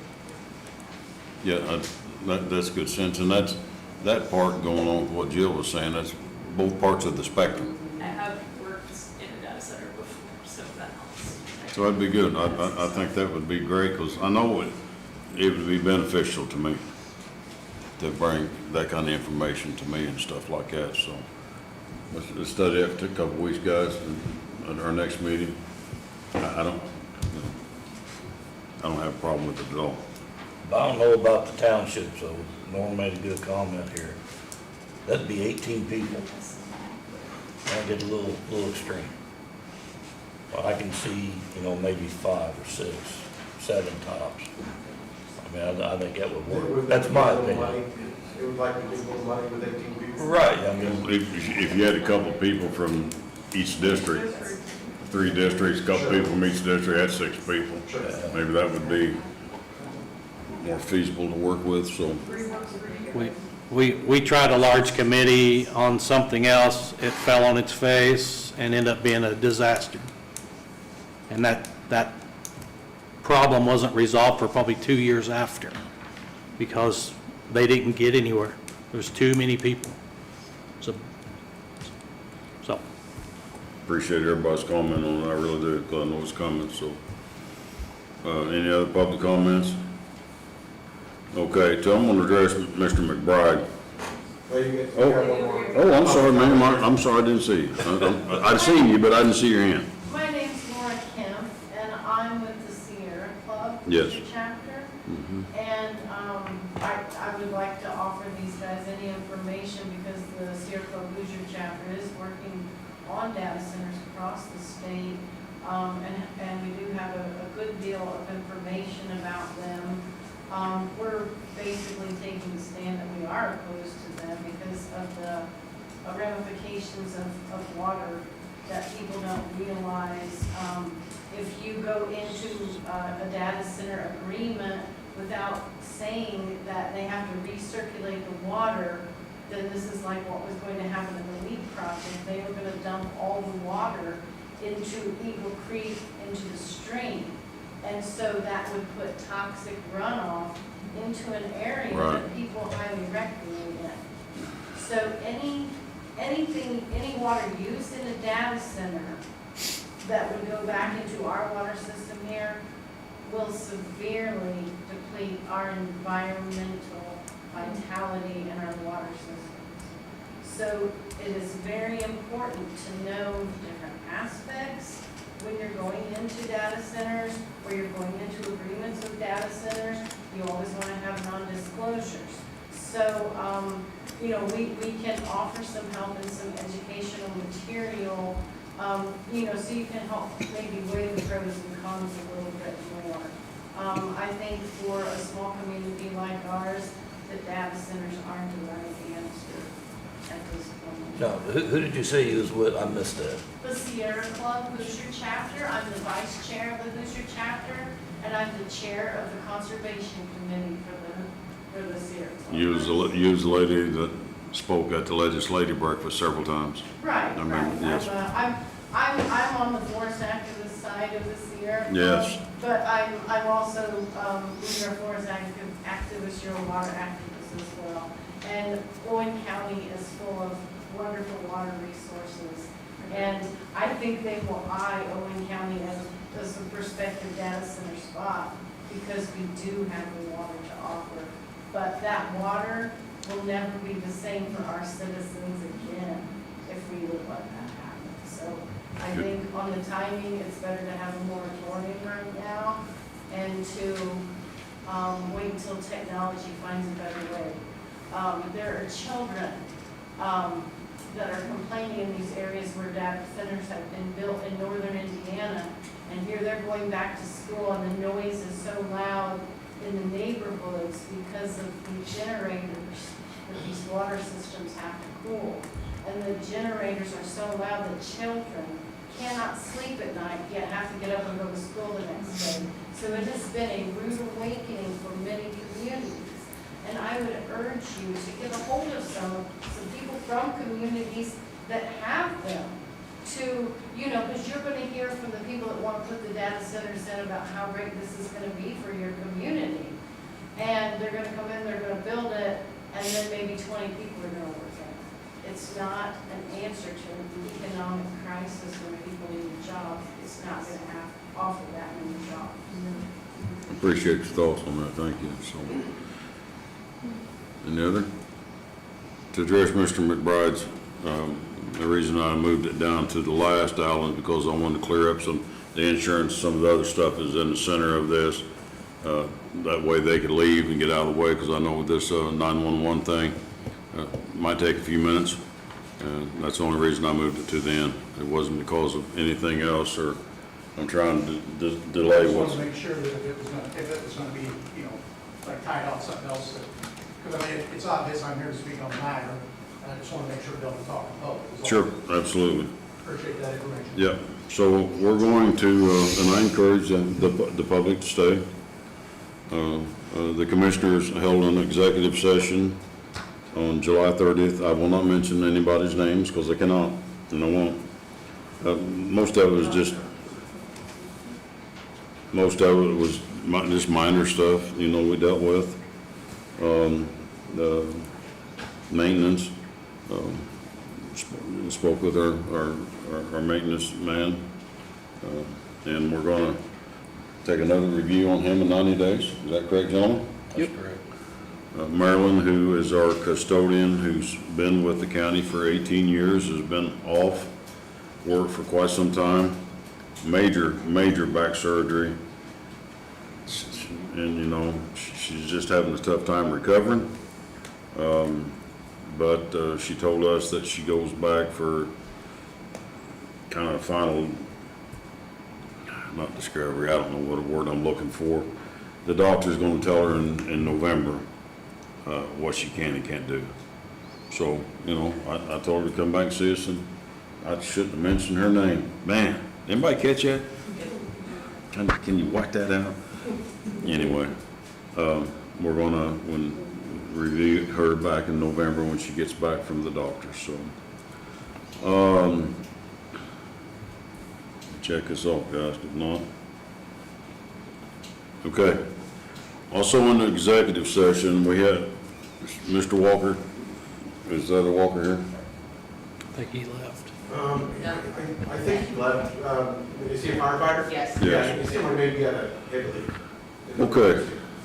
The other part that we had during the executive session is we've had our 911 director that we had resigned, put in her 2 weeks notice, and she's no longer with us. And you ain't mad, are you?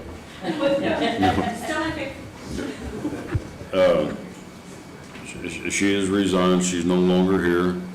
So, here we are. We is back to now what are we going to do? We've been through, I think, 4 directors in the last 3 years. I don't know, give or take. So, Chris Lunsford is here, and not putting Chris Lunsford on the spot at all, but I'll put you on the spot, Chris. For the advice of my counsel, I choose not to. You're gonna plead the fifth.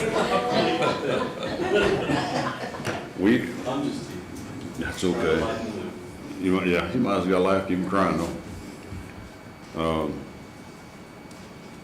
During that executive session, it was brought to us, to the Board of Commissioners, who does appoint the director. However, there is a 911 board. Is that correct, sir? Yes, sir. And would you mind telling the public what entities sit on this board? Can you turn your mic on, Chris? Yeah, you're not red. Yeah, turn it in. Go red. Thank you. It's red. There's a representative from the fire department, which is the president of the board of fire chiefs. There's a representative from the EMS, the EMA director, which is emergency management, and 2 representatives from law enforcement, one being the police from Spencer and one from the sheriff department. So that's 5 people on the board. And the director was encouraged to be at all these meetings as well, correct? 911 director? Yes, And was she at the meetings? absolutely, yeah, that's. I'm sorry, sorry to hear back here. Are you saying that the 911 director is a part of the 911 board now?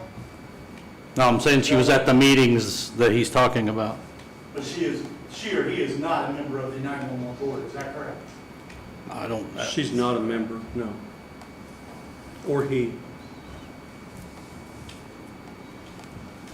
Okay. So the what? Was she at your final 911 board meeting? I think I want that. She was at the last meeting. You guys had a 911 board meeting, and then she resigned, and you guys held a meeting following that to determine where you were at. And she To was discuss not- her, yeah, to And discuss she was her. not at that She meeting. was not at that meeting. I want to clarify that. I'm sorry if I misunderstood. what No, you no. said.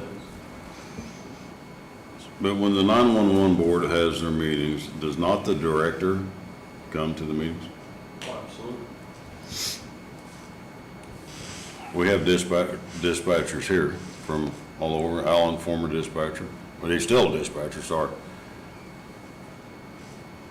I'm asking this question for a reason, because I listened to the council meeting the other night, and I'll hold back some things, my comments I could probably say. The 911 board, or 911 dispatch center, is represented by the director. Is that not true? At the 911 board? Yes. You're shaking your head no, but you don't work here. You're shaking your head yes, and you do work here. So my question is, from the dispatch, Owen County dispatch, not any other dispatch in any other county, we're not talking about no other county. Does the 911 director go to the 911 board meetings? I've never attended a 911 board meeting I mean- outside of Owen County. No, I mean, does the 911 director come to the board meetings? To ours, yes. In our county?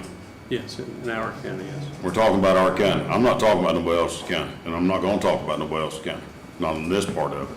I'm sorry, I No, misunderstood. I what you missed, I asked. don't even know what I said, so. Yes, But the director, but our director does come to the board, your board meetings.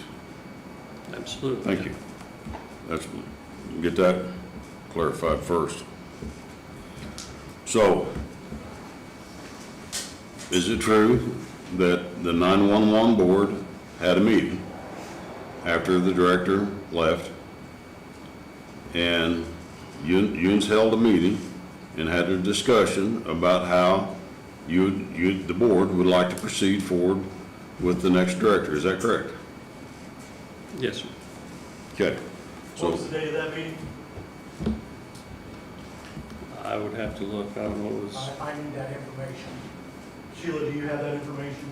Yes, I'm the one that advertised it. I will find it for you. She advertised that she'll find it for you. so you just had your meeting, you had discussion. What did you decide at the 911 board meeting? And let me back up now. None of 3 of these commissioners sitting here, none of us are dispatchers or directors. I might have a little more insight to some of it back when I was a sheriff, but it's thimbleful. Okay?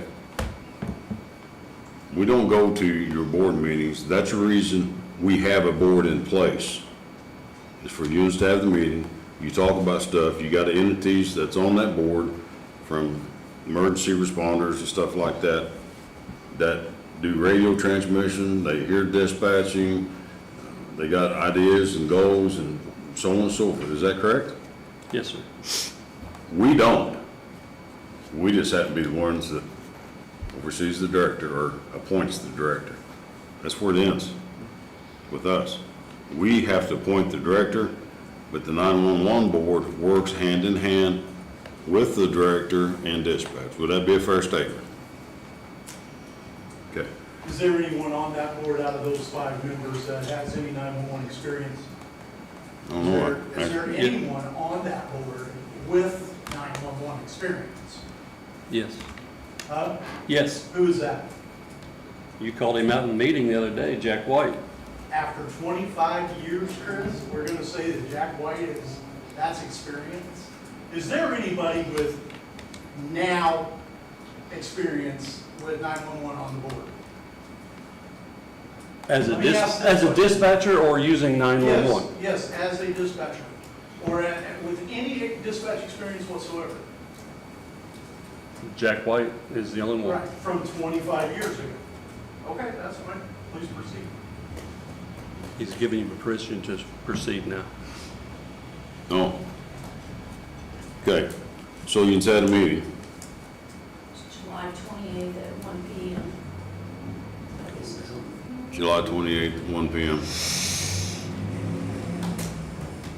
We get this over. So you had a meeting, and could you tell me what the 911 board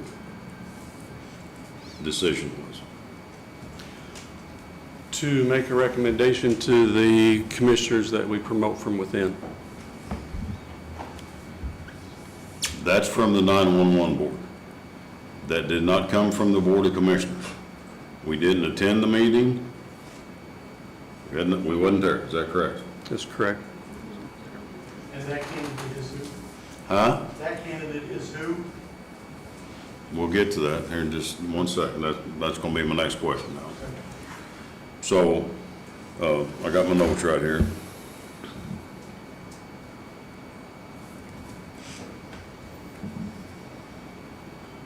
Put my glasses on so I can read what I wrote down.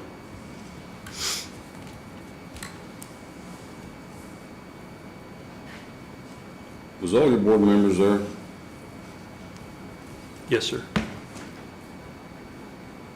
And so you had a meeting and you voted and you decided to hire from within, correct? I'm just going back over, I just go over my notes, sir. We decided to make the recommendation to the Board of Commissioners. Yes. To hire within. And the reason that you have to make that recommendation to the Board of Commissioners, because it's the Board of Commissioners that appoints the director under the guidelines of the 911 board, or recommendation, I don't know. It's a recommendation. There's nothing that requires. Nothing set in stone saying we have to accept that. Yes. Who, when you come up with your recommendation, do you have somebody that you recommend? Yes. And at this time, would you tell us who that the board recommends? We recommended that Alyssa Heaslett be considered for that position. Okay, is she here tonight?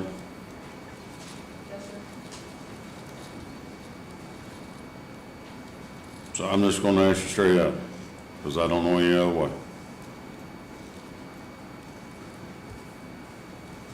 But I believe I know you're gonna tell me the truth. Can you do this job? I have full faith in myself, I'm capable to do it, yes. I got you, I see you there. Just a second, Al. Could I ask a question to that, Sam? Yep. Do you meet the qualifications of the job that was set forward before the 911 board? I'm sure of my experience. No. I can list the first two right off the back of your She does not meet the first two qualifications of the 911 board's policy set in the job description. I'm sorry, Alyssa, I'm not trying to hurt you. I'm certain that you will be selected as a leader, and that's perfectly fine. I have been bringing attention to the 911 board in Owen County and the county commissioners for 3 years of the problems in the Owen County 911 Center for 2 years, 2.5, 3 years. I can prove it with emails that have been sent about all of the problems in the Owen County 911 Center. The non-review or overview by anyone, and that starts with it right there. She doesn't meet the qualifications. The 911 board and the commissioners board was aware that I intended to apply for the job. I have a master's degree in 911. There's only 1,700 of us in the world, and I was not even contacted for an interview.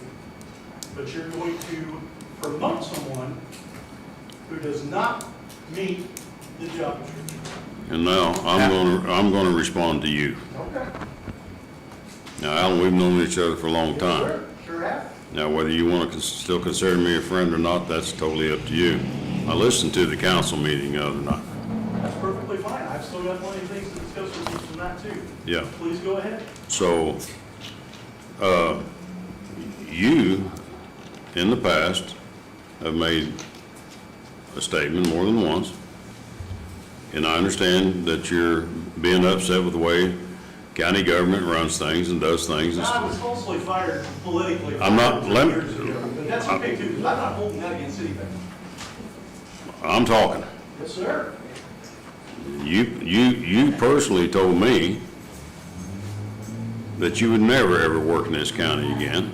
And I know because I knew you was upset, but we had a face-to-face conversation, so. And I understand that. And regardless of that and stuff like that, I wouldn't hold that against you because you was upset and stuff like that. And nothing, this has got nothing to do with you personally. Was that transgressed over to the 911 board for them to make their decision? Absolutely not. I haven't discussed any, this conversation me and you had a long time. I'm just curious why I wasn't even interviewed. Because and the attorney's not here, but I spoke to the attorney again today to make sure, okay, you laugh all you want. It's always for the attorney that it's always okay. I wanted to make sure legally what I was saying was by the guidelines. And it's always okay through the attorney. That's fine. I don't have a problem with the fact that you or the attorney or anyone else is saying, we don't have to interview you, we don't have to hire you. You told someone, as you said you were going to speak to me now, I was told this week alone that you yourself told 2 people in a meeting that was held 7 months ago, when it was brought to your attention in a meeting with several people who some are sitting in this room, it's time that we talk to Alan McBride about the situation at the 911 center. And you adamantly jumped up and said, absolutely not. Okay, who's here to testify for that? It doesn't matter if they're here to testify in that or not. They're in this room, you said, Alan. I said people in the room were in the meeting. Okay. They'll never do it because they're afraid. Okay, well, People are afraid. That was a discussion afraid, that I had. afraid of what? When we were gonna run for commissioner's spot. Afraid of what? Not for people to be scared of their jobs. There's nobody that needs to be scared for the jobs. That's, See, we've already had this communication already this year too, about people being afraid to say anything because they're afraid of losing their job. Let's move on from that, it doesn't matter. yeah, because it's never come to this board of commissioners, rest assured of that. That's where, the one thing that gets me, and I'm gonna let Norm take over, is because, well, I heard somebody, they said this, or I got it from here, I got it from there. It's never come here. So, that hearsay and stuff like that doesn't go for me. Norm? Go ahead, Stephanie. Is it Stephanie? Right. I was in the 911 board meeting during the previous recommendation process. And it was also recommended at that time that we promote from within. The resolution of that was that my name was brought to you guys as a recommendation for the director. And that was brought before you. You said, I don't meet the requirements of the director, which I did not. I still don't. I'm confused as to why now we would say it's okay now. There are several people who applied for the job. that meet or exceed the recommendation requirements. Alyssa, I will say, is known as our best dispatcher. So to take her out of that position and put her in an administrative position, I think would be a real detriment to 911 right now. So, Alan, Yes, sir. and we had this discussion, I think during one of my lunches or something. Come on up here if you can't hear me. I just need to Okay. get away with this machine, I'm sorry. So, you told me straight up, we don't pay enough to get you. Did you not? You told me we would have to bump it No, because- considerably. Because here's the thing. Had I been interviewed, I would have offered you what it would take to acquire me to be here. And it could have been done, but I wasn't even interviewed to find out. Okay, so, That's a problem. but here's why I heard, you can't afford me.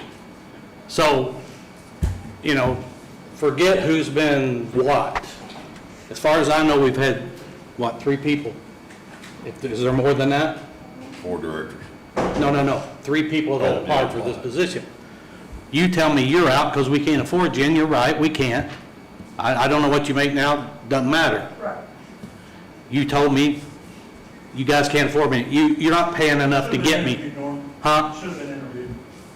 Should have been interviewed. Then I could have. I can Can't do understand, it. yeah, I can see that you'd want to be interviewed, but if we can't afford you, I wasn't, I'll pinpoint it here, but before Okay. this meeting's over, I want to be able to discuss some things with the commissioners that you need to be looking at, because you got some big problems.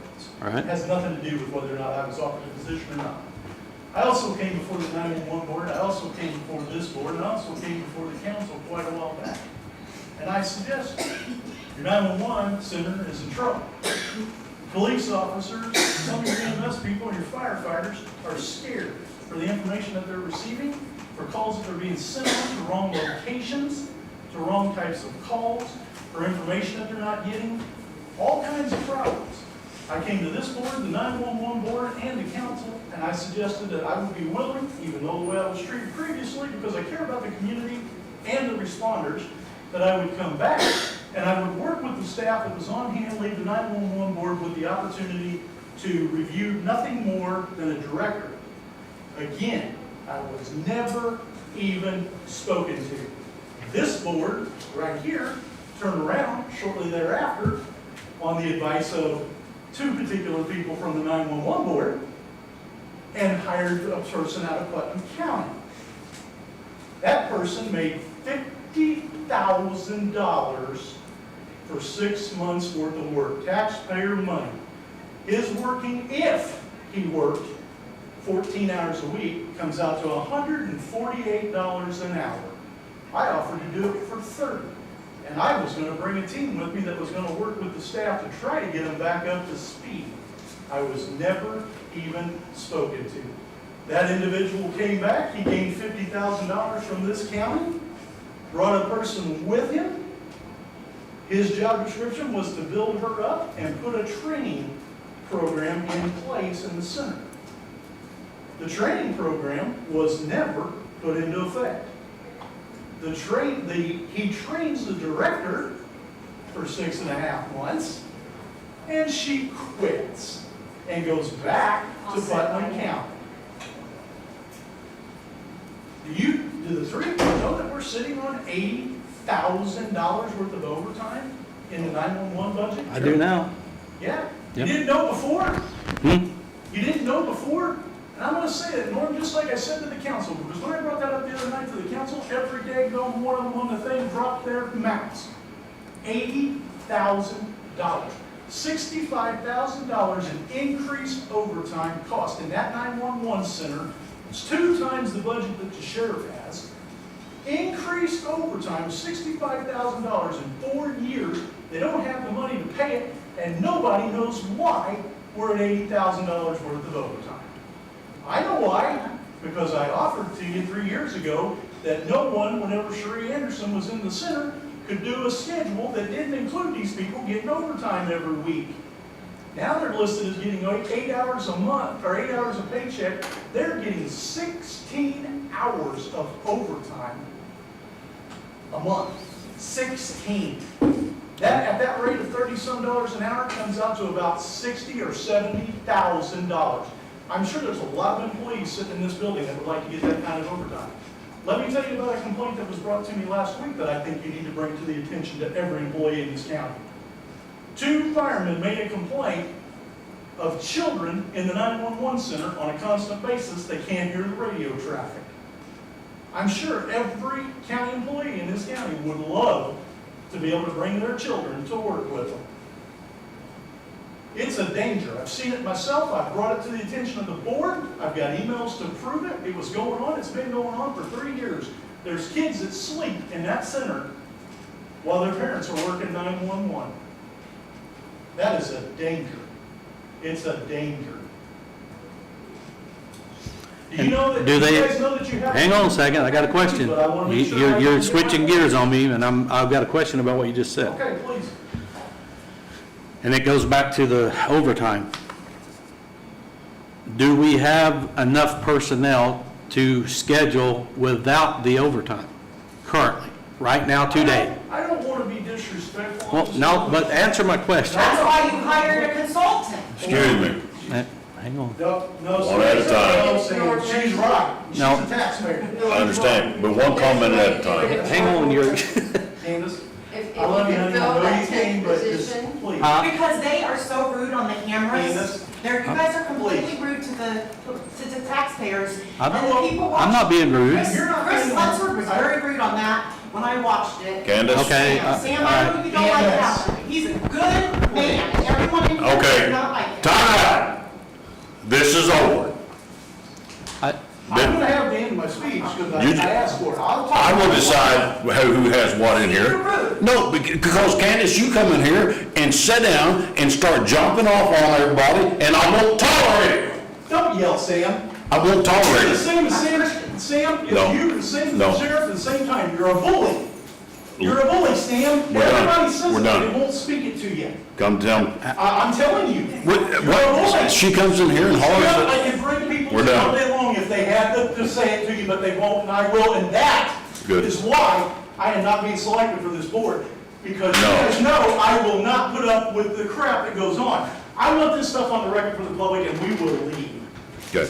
$80,000 in Got it. taxpayer overtime. I read the law. $50,000 to an out-of-county consultant who is a good friend of 2 people on the board.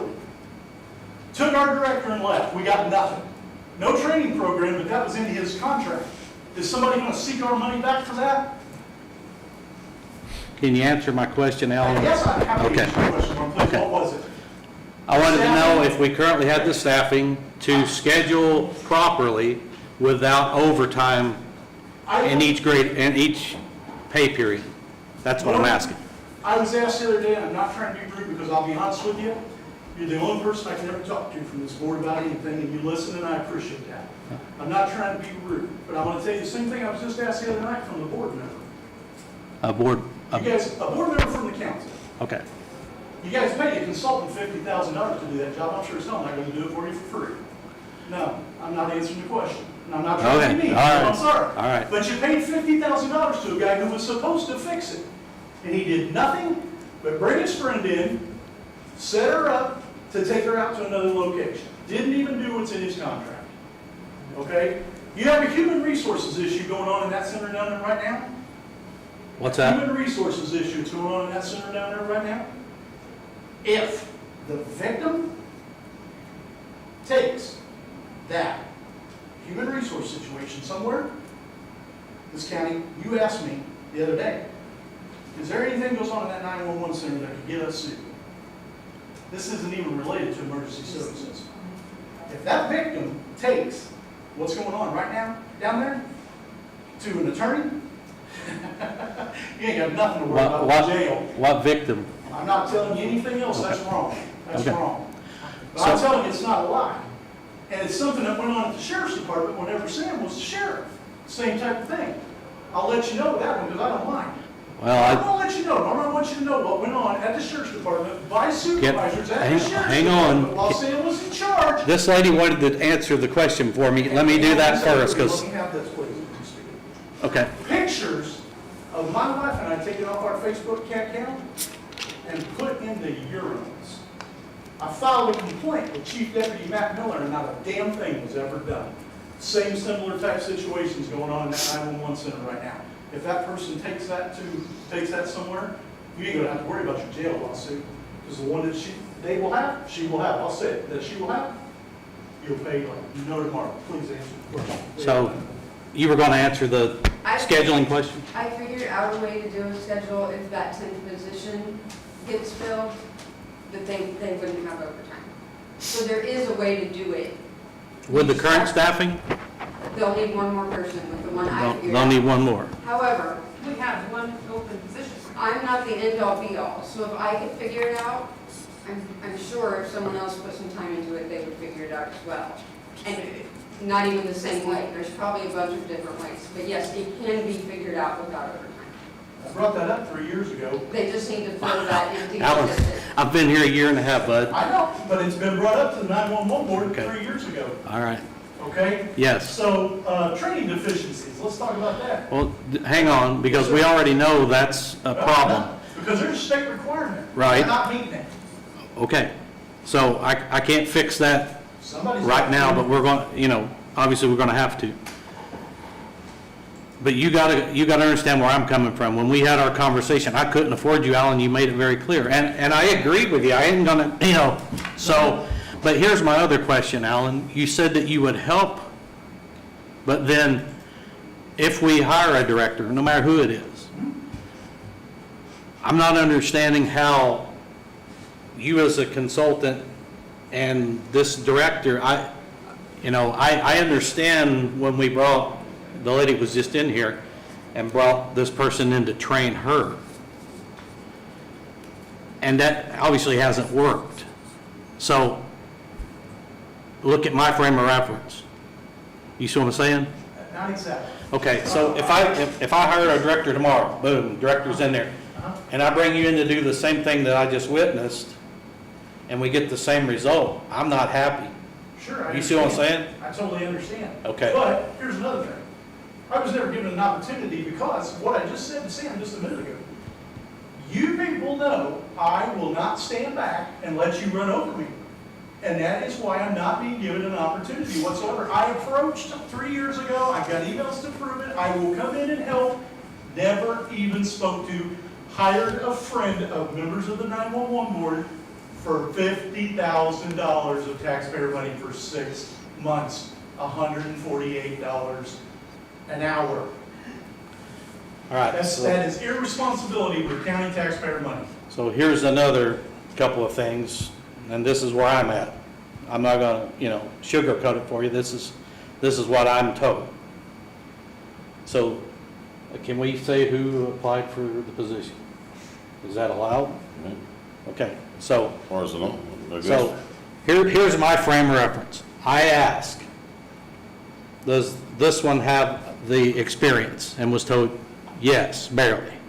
I was, and you applied, right? No? No. Oh, I was told you, This time or last but time? this time, I was told you sent in an application. No, sir. Did you not? Okay, so because you just said you weren't, so, okay. I thought she had applied too. I thought she did, but she didn't. Okay. She didn't turn She it in. applied last time. Yeah, I know, we had a conversation last time. And then you tell me I can't afford you. Norm. The only one that I've got that has a chance at it would be, But Norm, again, with all due respect, and I know Yeah. you're in a bad position right now, I really do. You're not gonna keep twisting that on me. no, well, But you've been used to twist that on me. no, Yes, you have, Norm. no, You have. I'm telling you, you told me I can't afford it. We're not gonna continue, Here's the thing. we're not gonna continue this. Of course we're not. No, I mean, you can't, we're Sam, let's move on. why can I not move on with the things I have to say? It's because, Alan, what you're saying to Norm, and again, I apologize for hollering at you. I do, I shouldn't have hollered at you. You're right, you shouldn't have. Please move on. It's never listened to, his ideas are never listened to. Please move on with what you have to say. But you keep saying you know, tit for tat with Norm back here, that he was directed to do this or do that. And he says, no, he's not, but you keep saying, yes, he is, no, he's not. Because I know honestly, I don't think I don't think Norm doesn't want that fight either. He doesn't want the fight. Norm is the only one I can sit down and talk to with any rationality whatsoever about what's going on. He listens, he's concerned, and everything else. Everybody else wants to make sure that I don't release all the stuff I know. Well, that's going to happen. It's getting released. Okay. And you guys are going to have to deal with it. I've been warning you, and that's not, please let me stop right there. Not warning. I've been giving you heads up. I've been giving you heads up. It's probably part of the reason why I was illegally fired before, because I continued to press upon the 911 board all the problems. Let me ask you a question. Who's the oversight of the 911 center? Nobody's obviously the oversight of the budget, because that's out of control. So who's the oversight of the 911 place? I guess when the bottom line probably falls down to it, probably the commissioners, because we're over. Any one of the three of you know about 911? What's our ORI for the? No. What's an ANI? We have already discussed that. Right, you don't know. That's fine, I understand that, right? Yes. Somebody from that 911 board should know this stuff. They don't. You guys have refused. I have talked to you about this, Sam, how many times? We talked a lot. Asking that you put somebody with 911 experience on that board for nothing more than to stand up for these people. They don't get stood up, they just have to take whatever anybody says. This board had the attorney change the ordinance so that the 911 board was in charge of all of the procedures and the policies. The 911 board, or the 911 director can go to the meetings all they want, and if they don't say anything else, then yes sir, no sir, they're not going to stand a chance, and they know it. They know it. They won't admit it to you because they need their job. That's what I was trying to say earlier, Sam. Yeah, Yes, the director goes to the meetings. Okay. They don't have a say at the policy board meetings. That's what I was trying to say earlier, which I'm putting that in now because that's going along with what he's saying. So let me, Can I ask a question? Sure. Can you guys tell me the policies that's been implemented from the 911 center since its inception? Since what? Since its inception, since it broke loose from the sheriff's department? I don't know what policies are in there. Here's what I can tell you. I can only tell you about How the many few of that I those, proposed. pardon me? I can only tell you about the few that I proposed when I was there, that we all sat in that meeting and discussed, Who and wrote those policies that you brought to us? I did. Were they approved? All but one of them, and one of them was tabled. I forget which one that was. So the 911 board's not writing the policies. That's their job. Read the ordinance, that's their job. It's exactly what the ordinance says, Chris. That's what it Well, says. go look it up, because it's what it says. We, You know I know my stuff about the The commissioners, just like you're the great paramedic of the community. Right. You know that. It's what it says. It doesn't make a difference. It doesn't make a difference. Everybody wants to shuttle under because they know what I'm saying is true. Why? I want to put a board together, and I want them to start next week, and they come down to the EMS and tell you how to run paramedics. Okay? Are you agree with that? I want to get a couple cooks, a mechanic. if that's what Right. they, The 911 board was never, ever meant to stay in long-time existence. You know that. We set it up. There are only 3 911 boards in the state of Indiana. There's a reason there's only 3. They don't work. They do not work. You use it, Sam, because you will say it. If you're honest, What? you will say, I know nothing about 911. I need somebody that does. So you put it off on these guys that you trust, as you should trust them with the municipalities that they take care of. I want to go over a couple things. If I can just finish my list really quick, Lisa, you can talk all you want, and I'll leave you alone. You guys, come on. You've been messing with this for so long. You're not fixing it. That's the version of insanity. You just keep doing the same thing over and over and over and expect a different result. You got your training issue, staff members are not trained properly. There was a situation recently where first responders were put into danger. They called 4 times for assistance. And they finally got it. They finally got it. My understanding, and all I can give you is my understanding of what I was told. I am man enough to admit that fact. My understanding was that it was the 2 most brand new employees on the radio in the room by themselves, one of them with the most experience of 7 months. 7 months. We don't even go, I know you said you didn't want to hear this.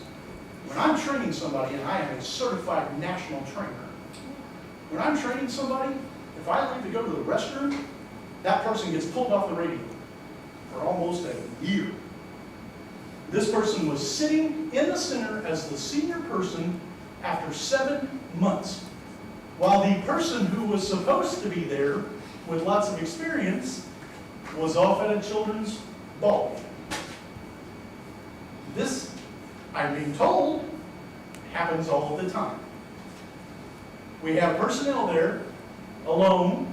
One person recently worked an entire weekend by themselves for 12-hour shifts, while another shift had 3 full-time people on the shift for their entire rotation.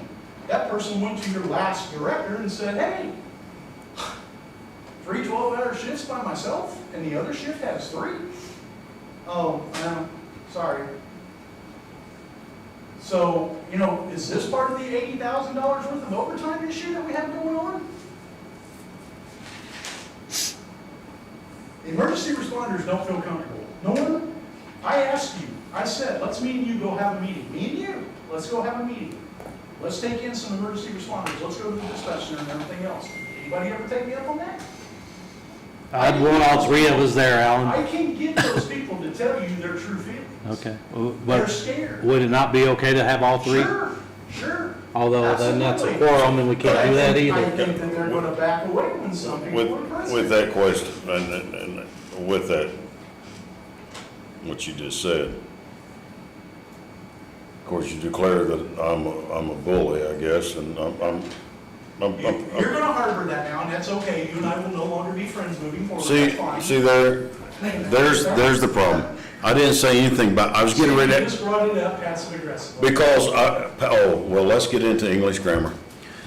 No, I'm saying it for a reason, Alan, but you won't let me talk. That's the issue. Oh, so you bet there is an issue? No, the issue. I won't let you run me over. I'm not trying to run you over. I'm trying to make a statement, but you won't listen to the statement. The fact of it is, you say there's issues at the 911 center. You just said that. I guess my question is, how come those issues are not being,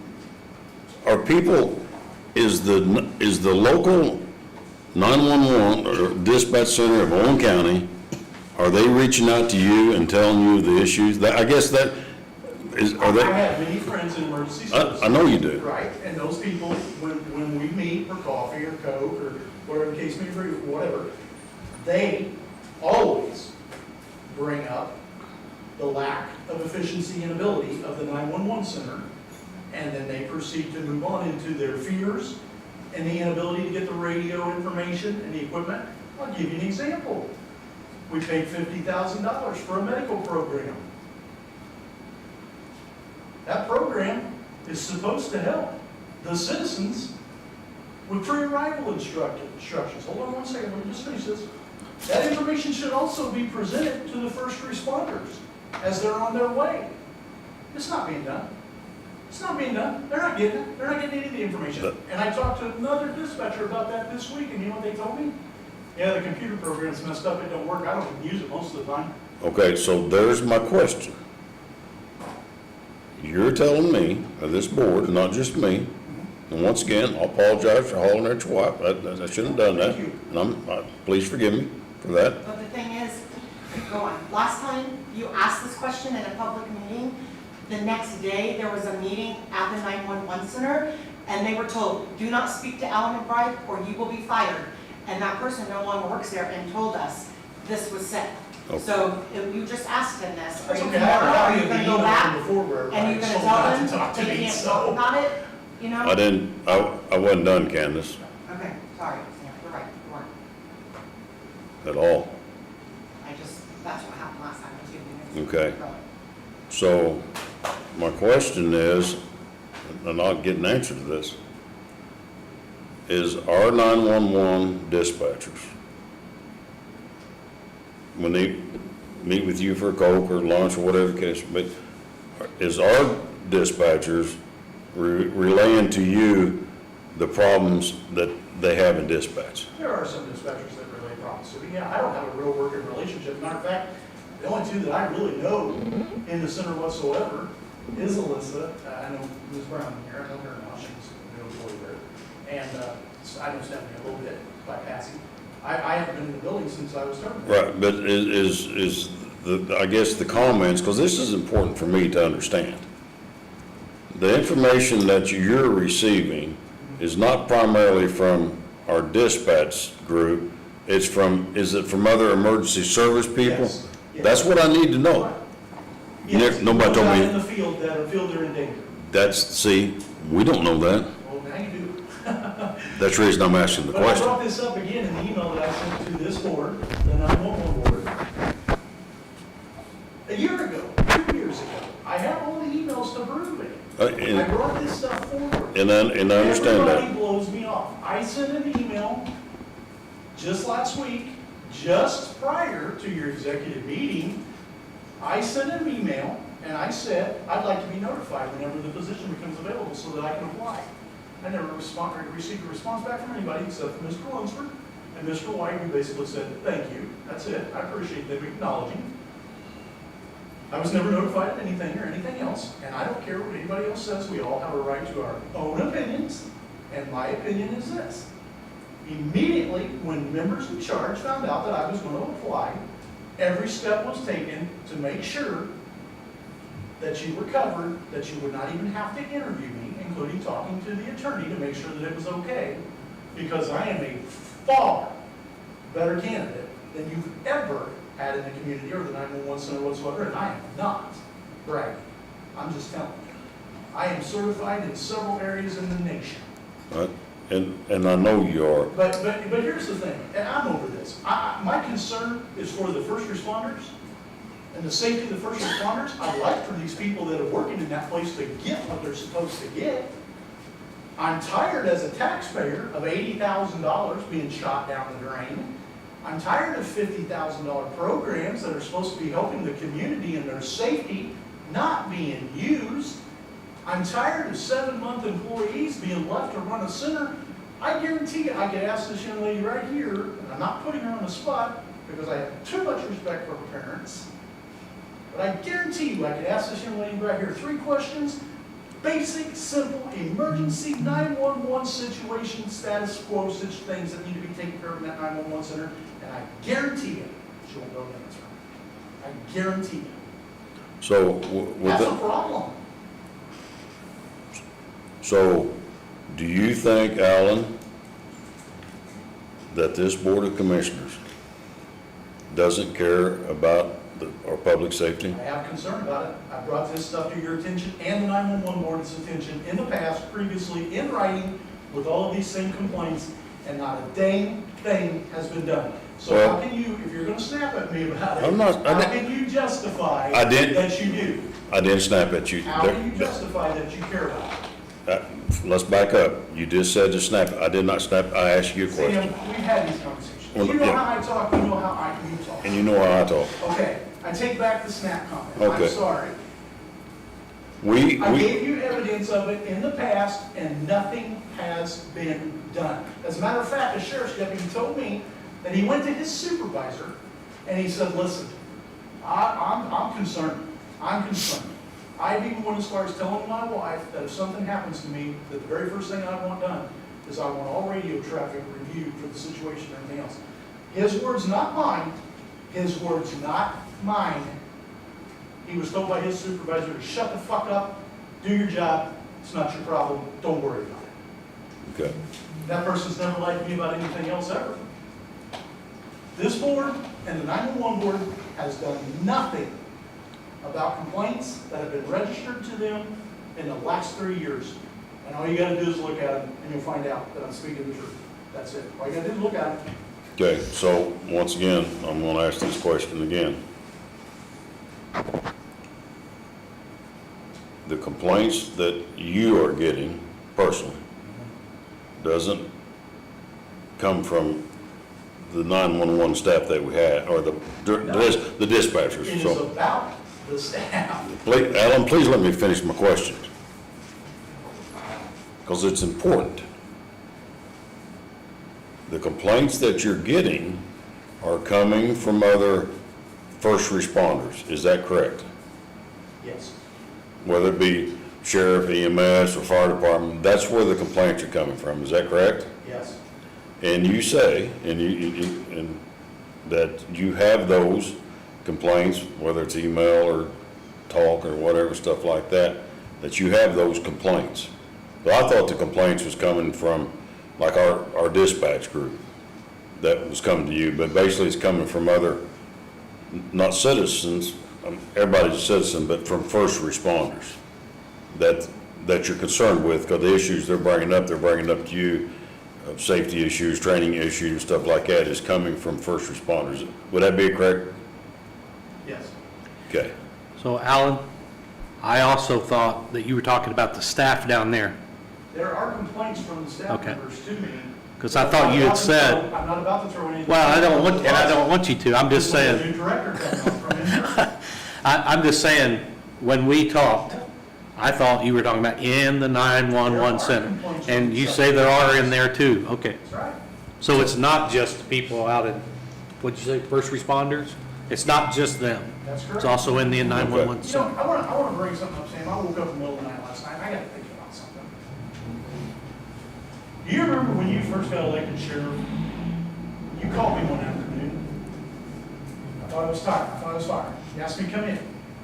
You know where I'm going with this? I thought I was fired. That's a long time ago, I Alan. got in, you and Captain Two-Tone were in the office. I walked in the office, closed the door, you pushed play on a recording. I was terrified.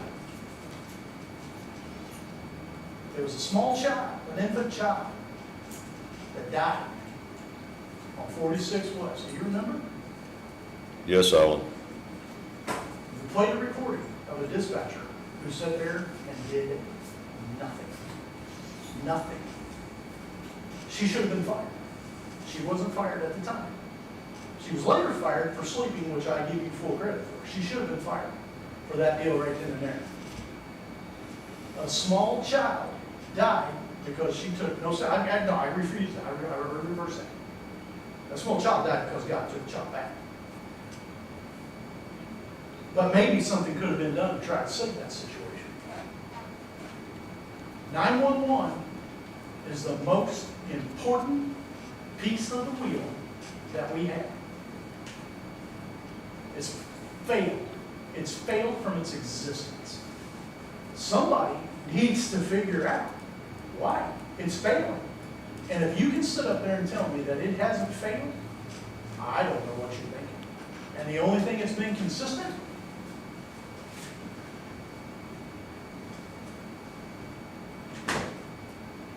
I've lost all my friends, guys. I'll say it right now. The only thing that's been consistent is 911 work. And the commissioner's not doing a damn thing about it. The things have been brought to your attention over and over and over. This community and the first responders that serve it are not getting their justice. We're spending money hand over fist. Nobody even knew. You guys didn't know it. Oh, I knew Council about, didn't know it. I knew about the money. The I said, 911 board didn't know it. They don't even have enough money in the account, my understanding, they don't even have enough money in the account to pay the money. This is a huge problem, but all anybody wants to worry about is the jail. You asked me at lunch, is there anything in there that could go on in 911 that could get us sued? Yeah, you've You have already, more fears of being sued from the 911 center area, and problems in the 911 center than you do in that jail. I guarantee you. I guarantee you. I didn't tie that to the jail, did I? No, you didn't. Oh, okay, all right. Because I'm passionate. that's two totally different subjects. I'm passionate about 911. I'm more passionate about the safety of the community and the first responders. And I just get blown off. I just get blown off. Nobody wants to deal with it. And that's perfectly fine, because I know how I am. I'm passionate. I'm loud. I put it out there. I call a spade, and I don't let anybody override me. And that is why no one will even talk to me. You are, Melissa, I'm so sorry, going to appoint someone who does not even meet your standards for the job, and didn't interview a person who is one of 1,700 people in the world, and the only thing you can come back to me on is, well, Alan, and I'm not, Norm. Well, Alan, You told me you couldn't afford me. Why didn't somebody come to me before and take me up on my $30 an hour offer instead of hiring Dave Custin out of Putnam County for $50,000 worth of work, 6 months worth of work? That's nothing proven, but turned in papers saying, pay me $4,000, pay me $6,000. Doesn't even say worked 22 hours. I've seen the records, I've got copies of them. All he turned in were invoices. Let's talk about the radio project. $1.7 million in a fire radio project that needed done 25 years ago. Where's the status of that thing at right now? We had a board for that. That's down to one person now. $1.7 million just sitting there, nothing's been done. Well, Guys, I'm sorry, Sam, my last thing. You can't defend any of it. Well, You can't. okay, well, we can some. And you're right, Alan, everybody's got their own opinion and own attitude and personalities about things, and I, you know, we probably ought to respect each other's personal opinions and attitudes about things, even though, because we're all going to agree to disagree on a lot of different things. But, and I don't know a thimbleful about dispatch. That's the reason we moved dispatch out of the sheriff's office. Absolutely. I was there. Remember? I was on board with all. Please, Alan, please let me finish. I know exactly where he was, because I was there too. Best thing we've ever done is move dispatch out of that place and get its own center. And I will sit here and agree 100% that it's been a crap show for years. We've had 4 directors that we've hired out of county. I'm witness to this, just like everybody else. But my concern too, even though maybe I don't have the passion that you have, Alan, because I'm not a dispatcher, you know, the 8 years that I listened to the dispatch and the things that we went through in my 8 years as sheriff was enough for me. Because I would never want to be a dispatcher. I was there when things happened. And you know that. And I would never want to be a dispatcher because, to be honest with you, I couldn't handle it, what you go through. But and for the board, previous board of commissioners or whatever board of commissioners, I'm not knocking nobody. When the 911 board, you know, brought us recommendations, we took it as you know, and still do. I respect these guys, and I respect the dispatchers. But the number one concern for us is the safety of our people in this community. We care about our community, even though we may not be as passionate about it as you are too. But it hasn't worked, and we need to find an answer to making it work. Do you agree with that? Not being disrespectful, but am I allowed to talk or just answer the question? Because I don't want to interrupt you again. I don't want to be. Yes, I agree with you 100%. Okay. May I add something? Yes. I've been hearing this over and over and over. Do not get upset and say, not for me. I'm not saying that. But I've been hearing it over and over and over. You guys have got huge fish to fry with this jail project. Huge fish to fry. The 911 center is a major problem. I don't know how you're going to fix it. I can tell you this with no disrespect whatsoever, not directed at anyone, but I'm hearing you say, we've hired out county every time. She's not gonna be able to fix it. She alone is not gonna be able to fix it. That is no disrespect to her whatsoever. But she alone is not gonna be able to fix it, and I'll tell you why. Because it has been allowed so deep with so many problems. And there are so many problems. Listen. There's a few things that I think I would like to address. I Can you- understand there's can no you- disrespect from you. I don't take any disrespect from you. Can you come up here so we can get on this so we can? Yeah. I'm not gonna say that there's a cut and dry answer to fix the center. Could be me, could not, could be Alan, could not, could be whoever else is sitting here. I don't know. There's not a 1, 2, 3 step answer to fix it. And it's not gonna be fixed overnight. It won't happen. There's a lot of he said, she said from the community or other responders or internal or whatever. I'm interested in proof of it, because I am a supervisor there, along with another one, Susan, on day shift. And I'm pretty positive that everybody is well aware too, that they're able to come to us with any issues, questions, concerns. I won't call you out. I was gonna say, do you agree? I mean, Susan and I have been there the longest. We've got a pretty good rapport with everybody internally and externally. I have a pretty good relationship with every entity of that center, whether it be EMS, fire, police.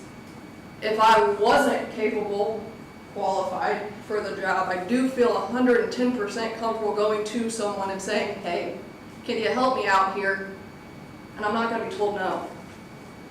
I've earned that from them, just by the short amount of time that I have been there. So is there a cut and dry answer? No. Is there a fix that I'm gonna figure out? No. But I don't know if anybody's gonna be able to come in and fix it in 6 months. Can't put a time on it, it's forever changing. I'm not gonna disagree that there's not major issues. I've been present through the last 4 directors. I've been there the whole time. There are major issues. I know that. You're not wrong on a lot of them. But then I revert back to, you have first responders coming to you. I've got a pretty good relationship with them. They know they can come to me. So do I. And on the flip side of that, I feel like they should be going chain of command.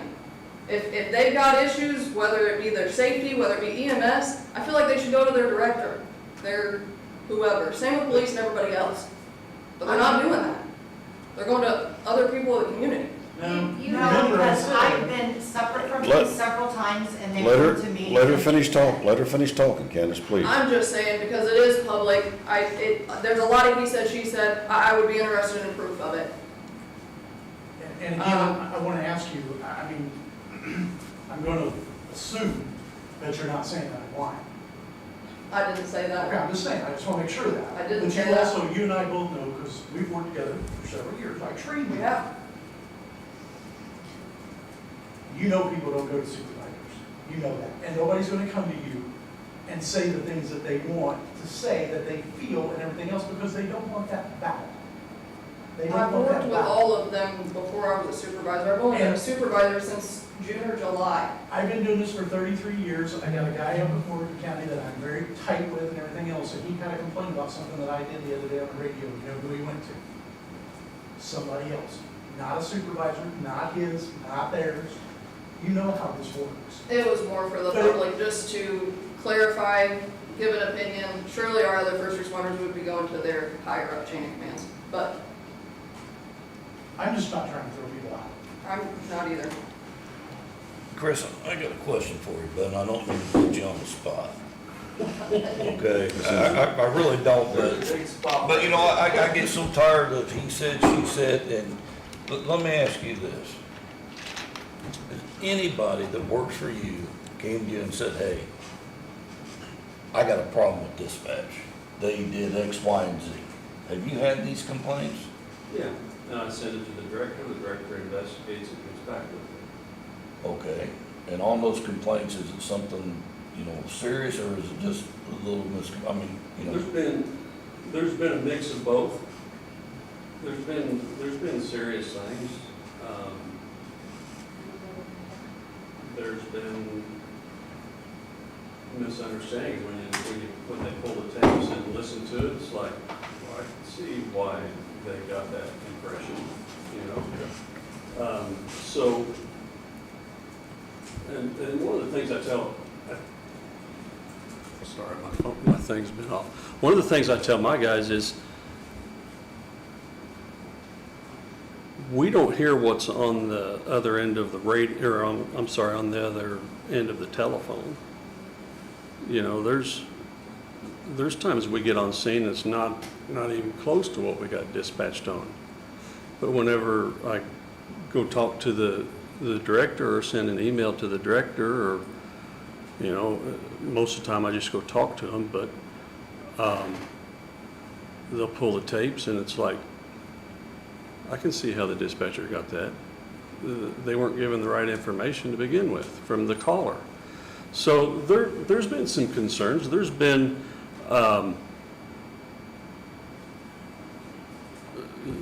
times that if the director did what she said she was going to do, that people have been talked to about. Has been noted in their file, I guess. I don't follow up to say, show me that they've been reprimanded or they've been given whatever. That's not my job to do that. So I feel like when there are issues, they get addressed from our end. So I hope that answers what you're saying, or what you're asking. Yeah, you did, thank you. Okay, Norm, you got anything else? So, the 911 people that are in here, that work at the 911 center, I've heard a lot of problems. What's the solution? I'm a solution person. I want to know what the solutions are to the situations.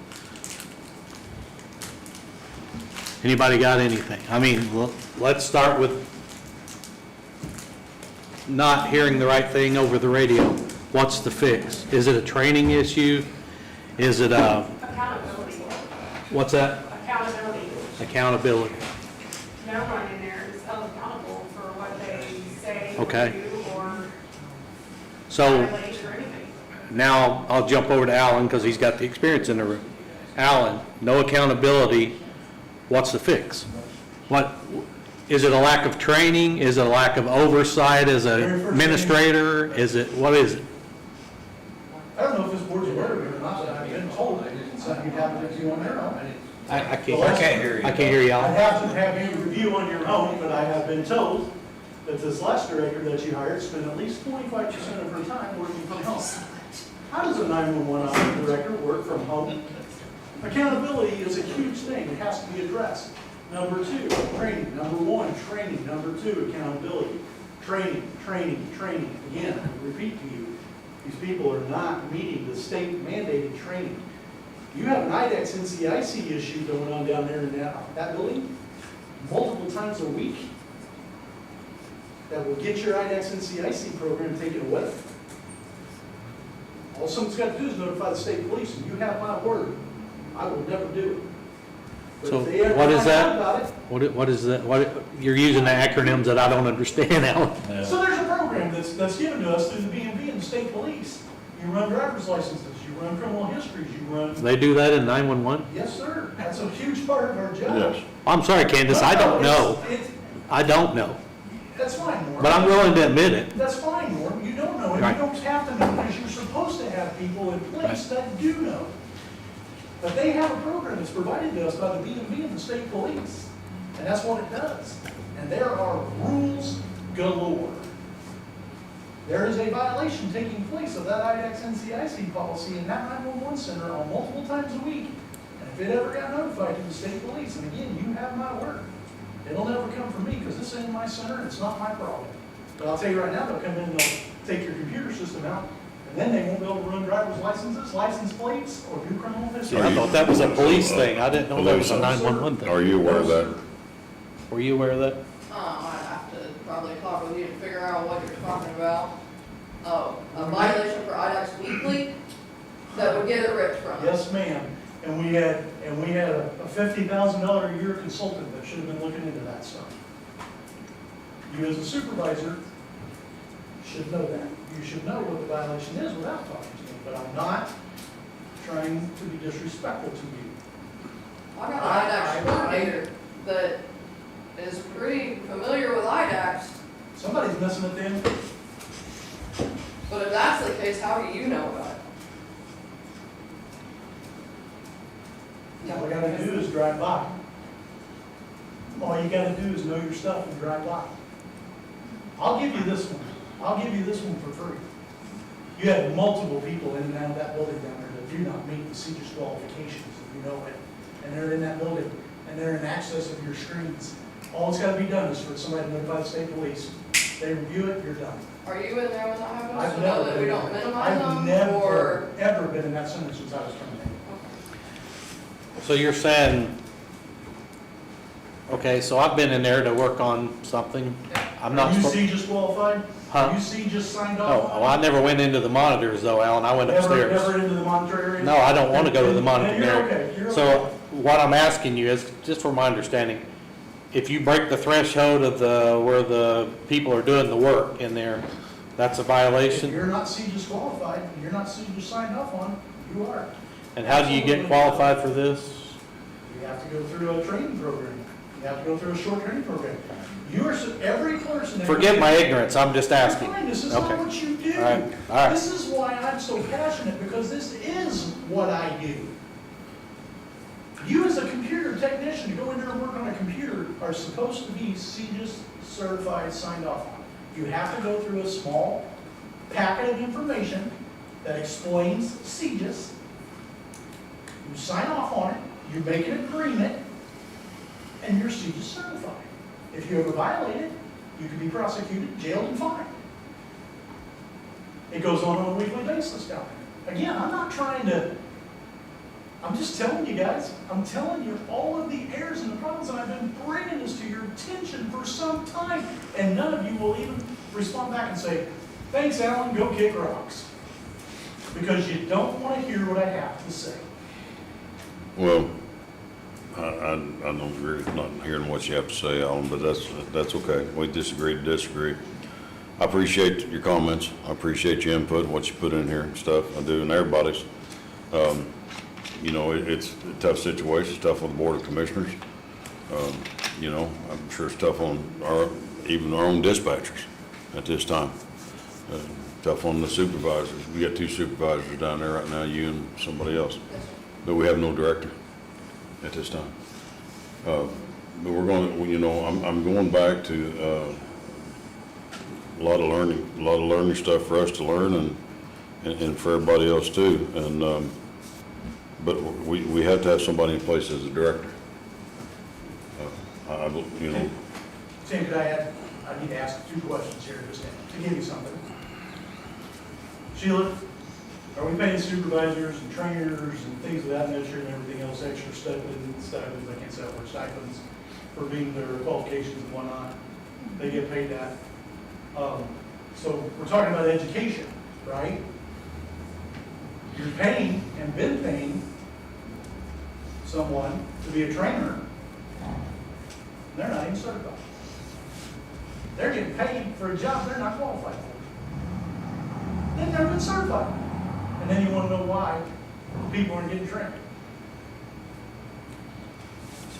You've lost me here. Say that again. Can you run County that? taxpayer is paying an extra stipend on each one person's check to be the trainer. So we're talking about one individual? One individual. Okay. They do not, 2? 2? Okay. There are 2 trainers. the staff members are not getting trained. And those people that are gaining that taxpayer money for that stipend are not even trained to be trainers. They can't even access the training records of the staff members to see where they are. Chris, were you aware of that? What was the response? Yes, I was aware. I was asking him if he's aware of it. And again, Did you hear what his question was? Yes. but, Wants to know if I was aware that we've got 2 people being Okay, I just paid. wanted to- and this is why I'm upset with the 911 board. You're saying it's their responsibility to oversight. He doesn't know that. They don't know what's going on, and I'm not being disrespectful of that. It's my impression, I've been told numerous times, that this man has more things to do than probably anybody in county government. Matt, the sheriff, I will speak, I hope he doesn't get mad at me, but I spoke to the sheriff last week, and the sheriff told me I need a chief deputy, not a chief 911 board member. And these people don't know what's going on over there, and the place is running amok. So I'm gonna make one more last comment, we're gonna move on, I know it's getting kinda late. So, but there is avenues, and I'm asking everybody, dispatchers, supervisors, Alan, there is avenues for people to become trained. You can learn training anywhere, any place, or maybe not that way, but there's avenues for people to be trained, correct, Alyssa? I mean, for training, but there's also avenues for people to be trained to be 911 coordinators too. Would that be a safe, sound assumption? There's training, education, seminars, or whatever the case may be, for someone to become a 911 coordinator. Would that be a fair statement? I know they have the annual seminars they go to where they get picked up on, got brought up to speed on new. But like certifications. As far as and sending someone to a school to become a 911 director. Well, I may not be mentioning it right, but there's credentials that you can acquire and so on and so. There's not a training program to become director. As Chris stated, you can go and get, this little thing or that little thing, but there is not a go to school, pick up the training. Yeah. The master's program that I picked up is would be considered more of a director, the most directors training in all fashion. But in your stage, you've been through a lot of training yourself. You've been through. Sure, but I went through something specific as that's what you were asking. But is there a state requirement for a 911 director though? I mean, that's probably what makes it hard to come up with there may not be. with a program to send them to. I can't answer that, Chris. There may not be, and that's why. And back to this job description.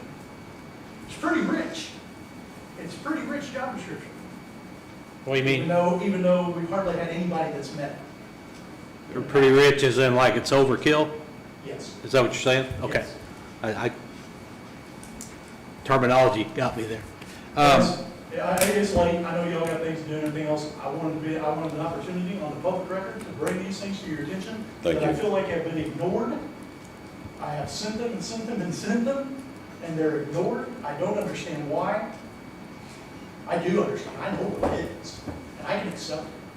I can perfectly accept it. But I'll tell you what, for every minute of discord and dislike of everything else that there is for me in this community, as much as I've given for this community, my boss called me in the office this week and said, I'm terrified you're going to leave. You're not leaving, right? Please tell me you're not going to leave. They sent me, paid to train me to get my college education level in 911. But I can't get an ounce of respect in this community. It's very interesting. It's very interesting. Well, I brought attention to what I wanted to do, gentlemen. I'm sorry that Sam that we had some discord. Yeah, it happens. But, it is. Alan? It happens. Have I ever disrespected you? Not at all. Or Kansas, for that matter. I've known Kansas since she was a little bitty kid. I get riled up because I feel like if there's just, I don't want to say hate, because hate is a strong word. There's very much dislike towards him, and he has worked. Not for me, there isn't.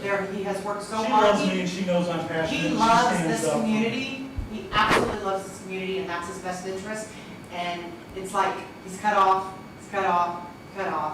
and I know tonight, going kind of through one ear about the other, that's okay. He finally got to voice his opinion. I hope he is at peace, for a long time, because this has been going on for a long time. But again, at the end, he's trying to better this community and make everyone aware that there are problems. And like Alyssa said, you're not gonna fix them overnight. She's been there for years, I've known her through there, and Go. I hope she does a great job. Yeah, As in, absolutely. it's gonna be hard. Absolutely. It's gonna be hard, but I am also outside of public address, and how many times he's missed, and man, that voice of the radio was such a calm. I knew I was gonna go home to my wife, my kids, my husband, whoever. The community does voice that, and the responders, they do voice that. Let me- And they're not gonna say it to, Let me sign you know, this Alyssa, off. but that's it. Yeah, I let's- just thank you for listening tonight, Because- because you don't understand how much it means. I wish Alyssa would have luck, I really do, but I do want to sign something up. You can sit her for all day long and say, yeah, whatever. Stephanie, you worked a shooting recently as a police officer, am I right? Who was the first person to reach out to you and ask you if you were okay, if you needed anything or anything else? You and Lisa? Who sent you a message a while back and offered you a hand of help in anything you ever needed at any time? You could reach out. If you were in trouble and you needed something as far as like knowledge of police work and whatnot, everything else, did I not send you that message? You have sent me a message. In no connection to get any job in this community or anything else. And there's another group of people, go track them down. Chad, would you like to have me back in the center? Maybe not charge, but just speak honestly. If you hate me and you think I don't hate you at all. would you say, no, I really don't want you back in the center? But as a firefighter, would you like to have had me back in the center at some point? I've not had any issues, but I can't say I wouldn't want you back in there. It's all about love for the community and first responders and everything else. And I just get ditched and dissed and dissed and dissed. And I don't understand why. All three of you up there know that Gary Burton had me fired illegally. I did not sue this community when I had an attorney that said, you have a right-wrapped case. I did not sue this community. Norm, why did I tell you I didn't sue this community? I'll tell you, because I said I didn't want to hurt the community. I didn't want to hurt the community. Did we talk about, me and you talked about this? Yes, we sure did. How long ago? You know, one of the reasons that I was fired, listed on my firing, was because I put the tag senior dispatcher on my email tag. That's listed in my firing letter. Senior dispatcher. It was in the policies and procedures at the time. Alyssa, do you have senior dispatchers at the dispatch center down there? And are they called by that?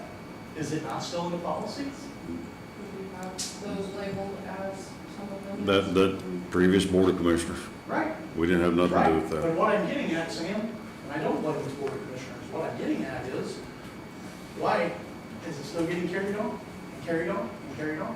As a taxpayer, I definitely sure would like for you to look into the financial problems that are going on. The equipment that we paid $55,000 for that's supposed to give EMS important information that they're not getting, I'd like for you to figure out why that's not working. I'm sure the community wouldn't be very happy to know that that's the situation, and I also guarantee you that if somebody dies pertaining to that situation, they don't get the information and everything else. You'll have a lawyer that'll sue you. They might not win, but they'll sue you.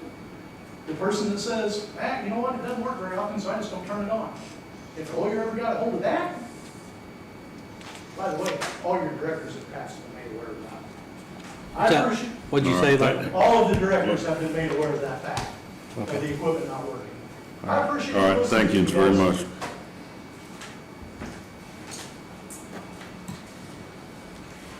Okay, let's get back to where it was. I appreciate the comments and everybody and stuff like that.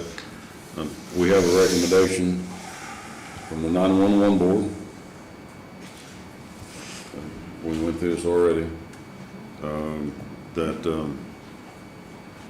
their recommendation is to hire from within. Alyssa, correct? Chris? Correct, I'm right on that? That was the recommendation. Okay, that's what you have in front of you, man. Let's move on.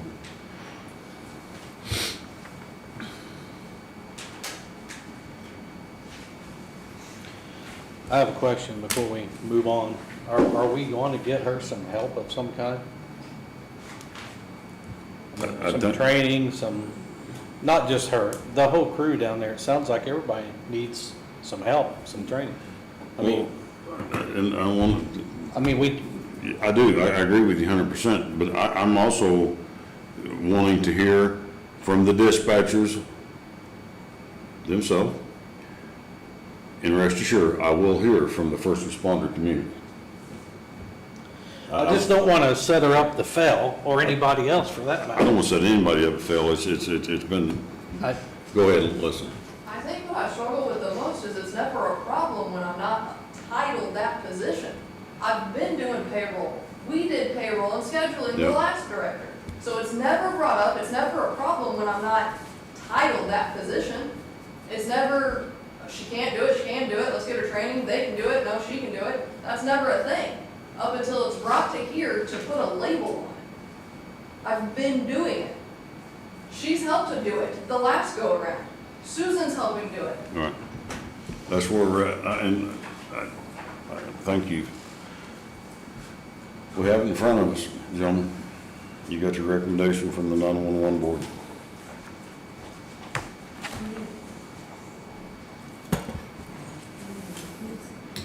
Let me ask you this, do you think that you can handle this position?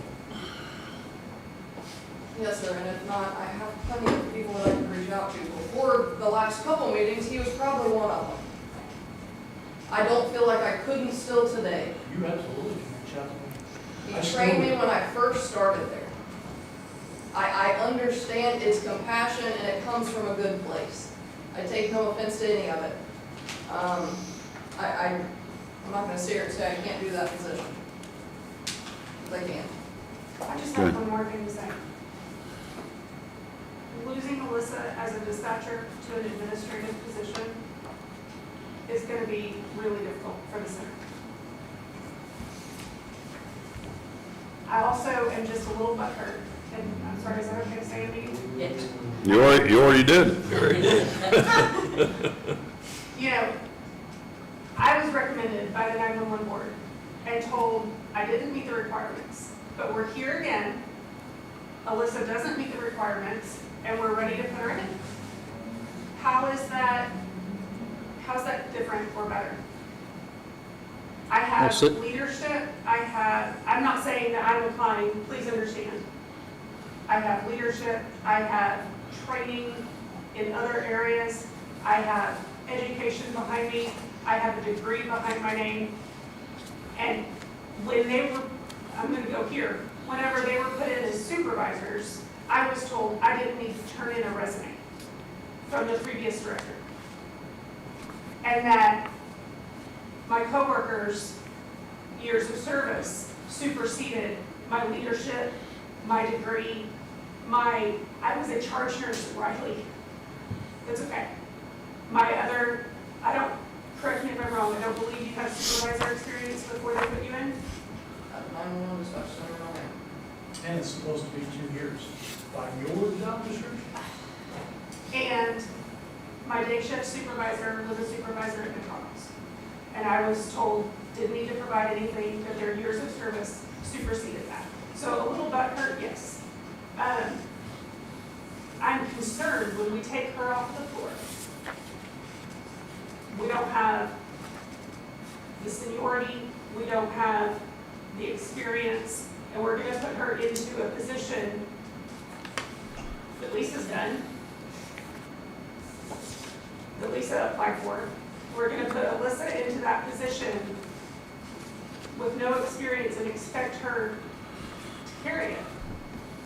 I mean, I'm sorry, Alyssa, you're a great dispatcher. I would hate to see us lose you to paperwork. And I think I've proven that I'm not just gonna drop into the hats come Monday.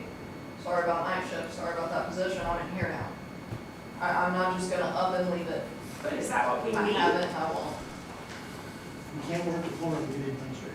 You can't. You need to be able to work We the need a floor. director, You we can't need do both. leadership.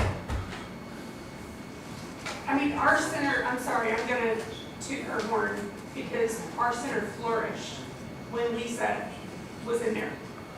When Lisa was the assistant director and then taking over as director when Sherry left, our center flourished, improved, our dispatches improved, our overall morale improved? Why can't the three of you come up with a great plan? You have three amazing people that are wanting to better this. You have a whole lot of I amazing mean, people yeah, you have down a lot of there amazing, you have that want to do good things. Absolutely. There's not a lot of leadership. That's one of the biggest problems. Whether it's in this town, there are horrible people, and they all want to do a good job. And with the right direction, they all can do a good job. And I appreciate that because you just answered something that you made a statement that all the people down there want to do a good job. And I believe that. I don't know I know the dispatchers, but I don't know you know what I'm saying? Probably known you the longest, I'd say. But that comment you just made there, I appreciate that because with that being said, you know, everybody wants to be the best.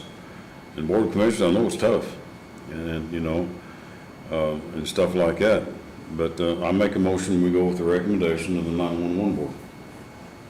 And I pray, and be honest with you, and I appreciate Alan's comments and stuff. I know he's passionate about it. He always has been. We spoke in my living room. We've had many conversations. We don't always agree on everything, but and we probably won't. But does it change anything, guys?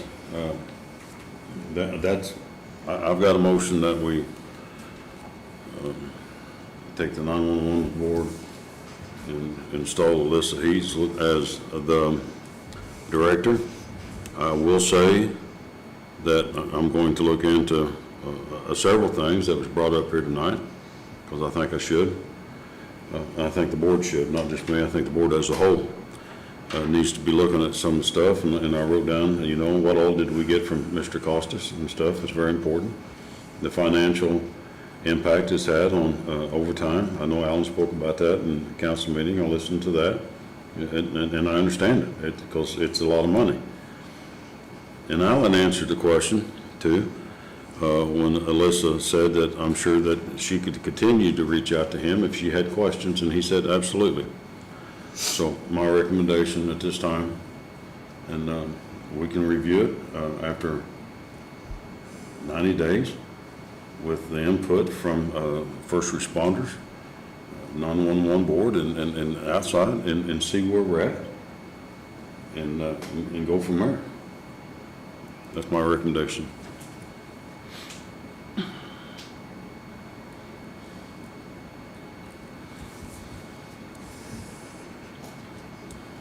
Or that's my motion. I don't know if I said the right words or not.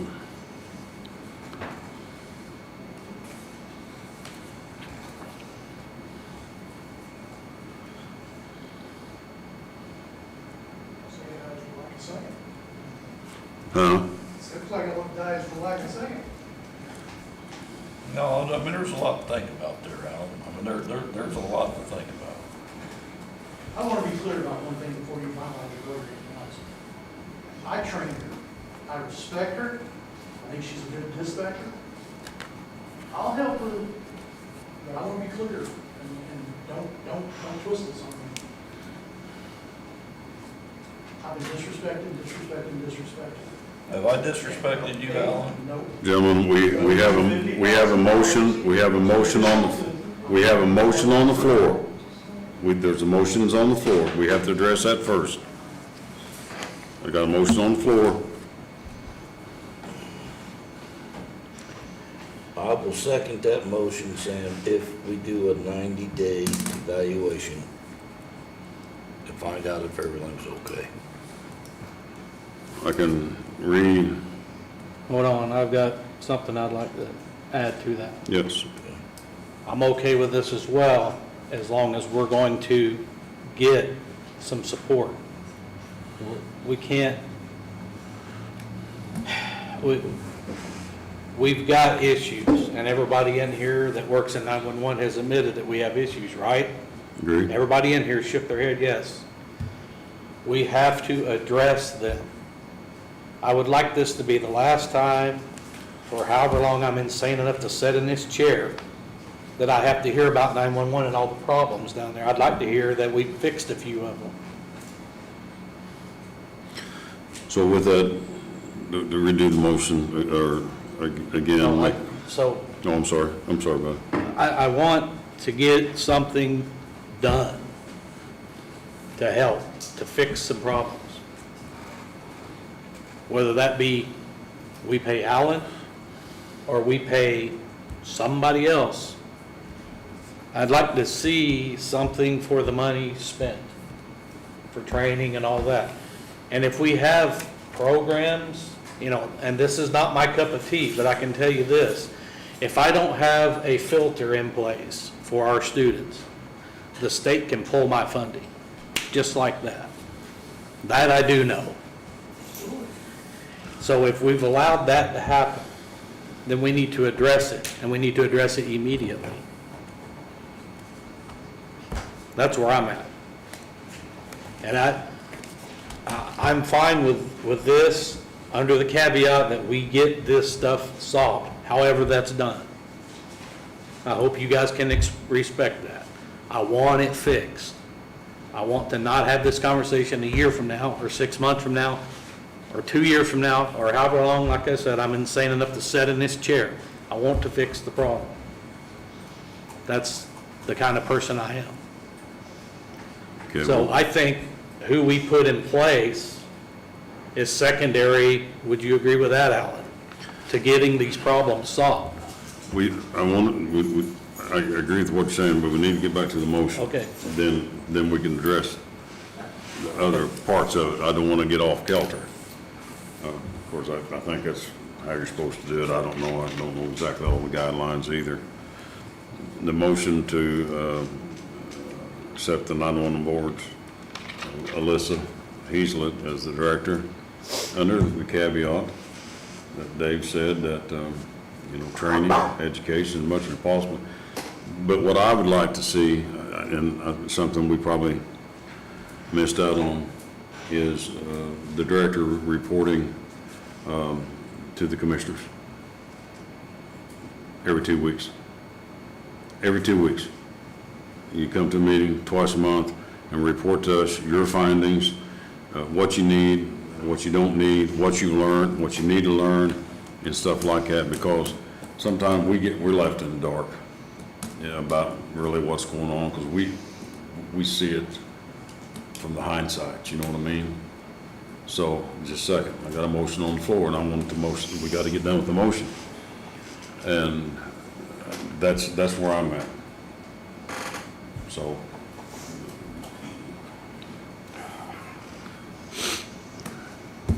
I'll second. motion on the floor, second by Dave, all in favor?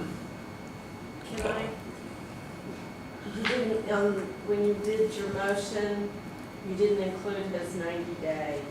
Oh, let's redo the motion.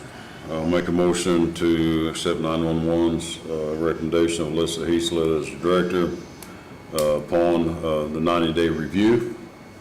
I'd ask the Alyssa report to the commissioners every 2 weeks at the meetings with her findings, understandings, what she needs, what she doesn't need, and so on and so forth, with the input from the other dispatchers as well as their concerns. I will be reaching out, and I asked the other two Board of Commissioners too to reach out to the emergency responders and get their intake on this stuff, but that'd be my motion for training and 90-day review. I'll second. All in favor? Aye. I didn't hear Norm. 3-0. Yeah, aye. Oh, aye? Okay, Yes. 3-0. Lisa? When you come to them every 2 weeks, don't sugarcoat it. Oh, please Don't don't. come in here and say, well, I haven't quit yet. Don't come in here and say everything's fine if it's not. Tell them what you need. It's the only way it's gonna get fixed. The other thing that I would like to see, I agree. Alyssa, and That's a good point. I want to see a plan for fixing the overtime issue.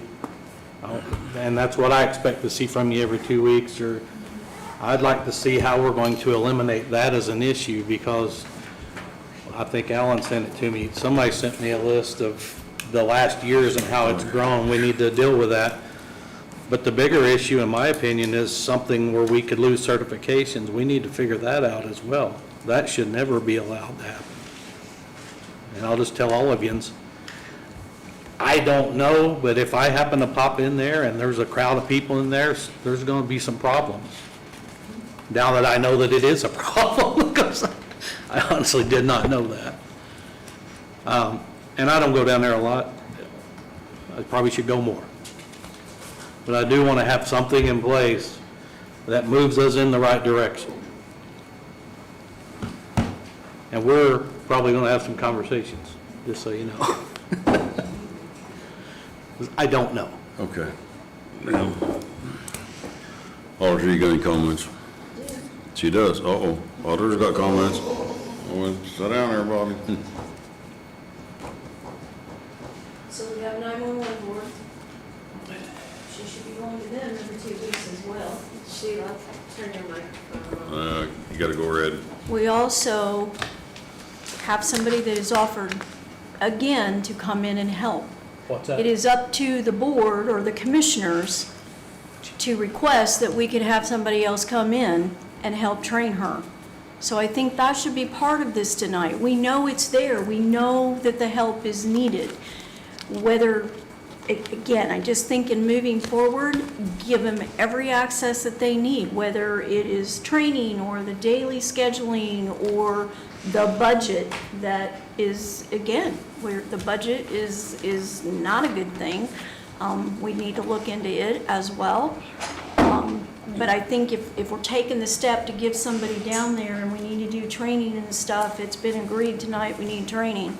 So my suggestion is take him up on his offer and let's figure it out, because she's agreed she can work with him anyway. And that's just, yes. I would ask that this board not make any decision or anything in fashion or anything else right now until I can speak to my wife in private. I'm not saying that I submit, take away anything that I've offered in the past, and I would also will tell you again, for the final time, you paid somebody $50,000 for 6 months worth of work to do this, and they didn't do it. If you think I'm coming back for $30 an hour, it's not gonna happen. But I would, most more than anything, my wife has been sick. Everybody who doesn't know, she's been extremely sick. And I will have a discussion with her before any action is taken on my part. Can I put something in here, and jump in up here, Bob, just real quick? How about we, the 911 board will start meeting with her every 2 weeks, first of all, we need to advertise some meetings, I guess.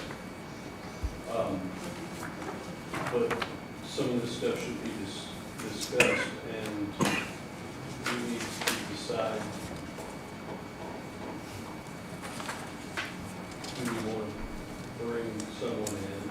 Do we want to send her somewhere to, I mean, there's a bunch of options. So I wouldn't jump in right away and say, Is that your nice way of saying the board doesn't want to work with you? Because it's what does the fine say? that is not at all. It's been a pretty good offer to me several times, and everything else, and that's the first thing you jump to. There's other things you can do. Well, no, it's, It doesn't matter what is said, it gets twisted and turned and. That's not accurate. I feel the same way. That's the way. So. No, I've said that. okay, we've had, Thank you, gentlemen, I appreciate you. Thank you. anybody else got anything? Auditor, you got anything else?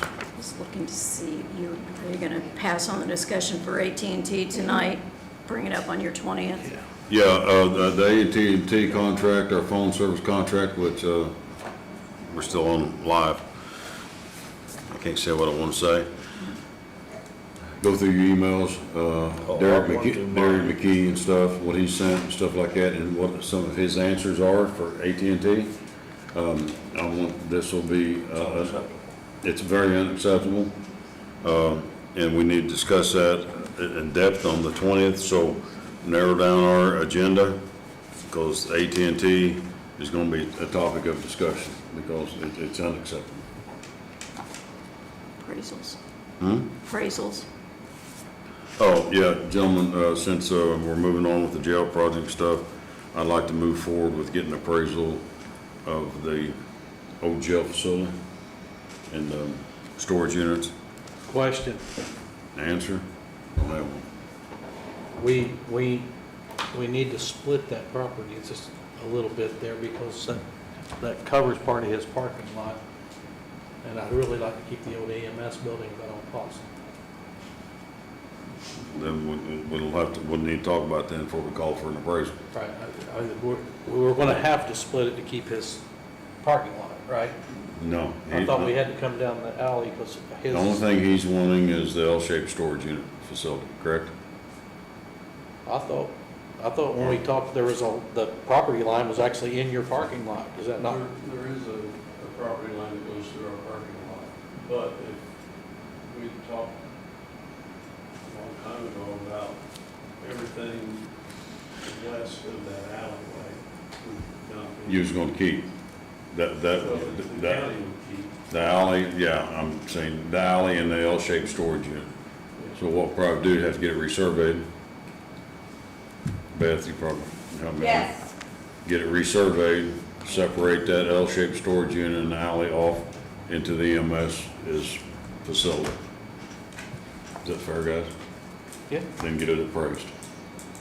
You could go ahead and get your appraisal done and just tell them that you're gonna keep something out of it. Okay, we can do, okay.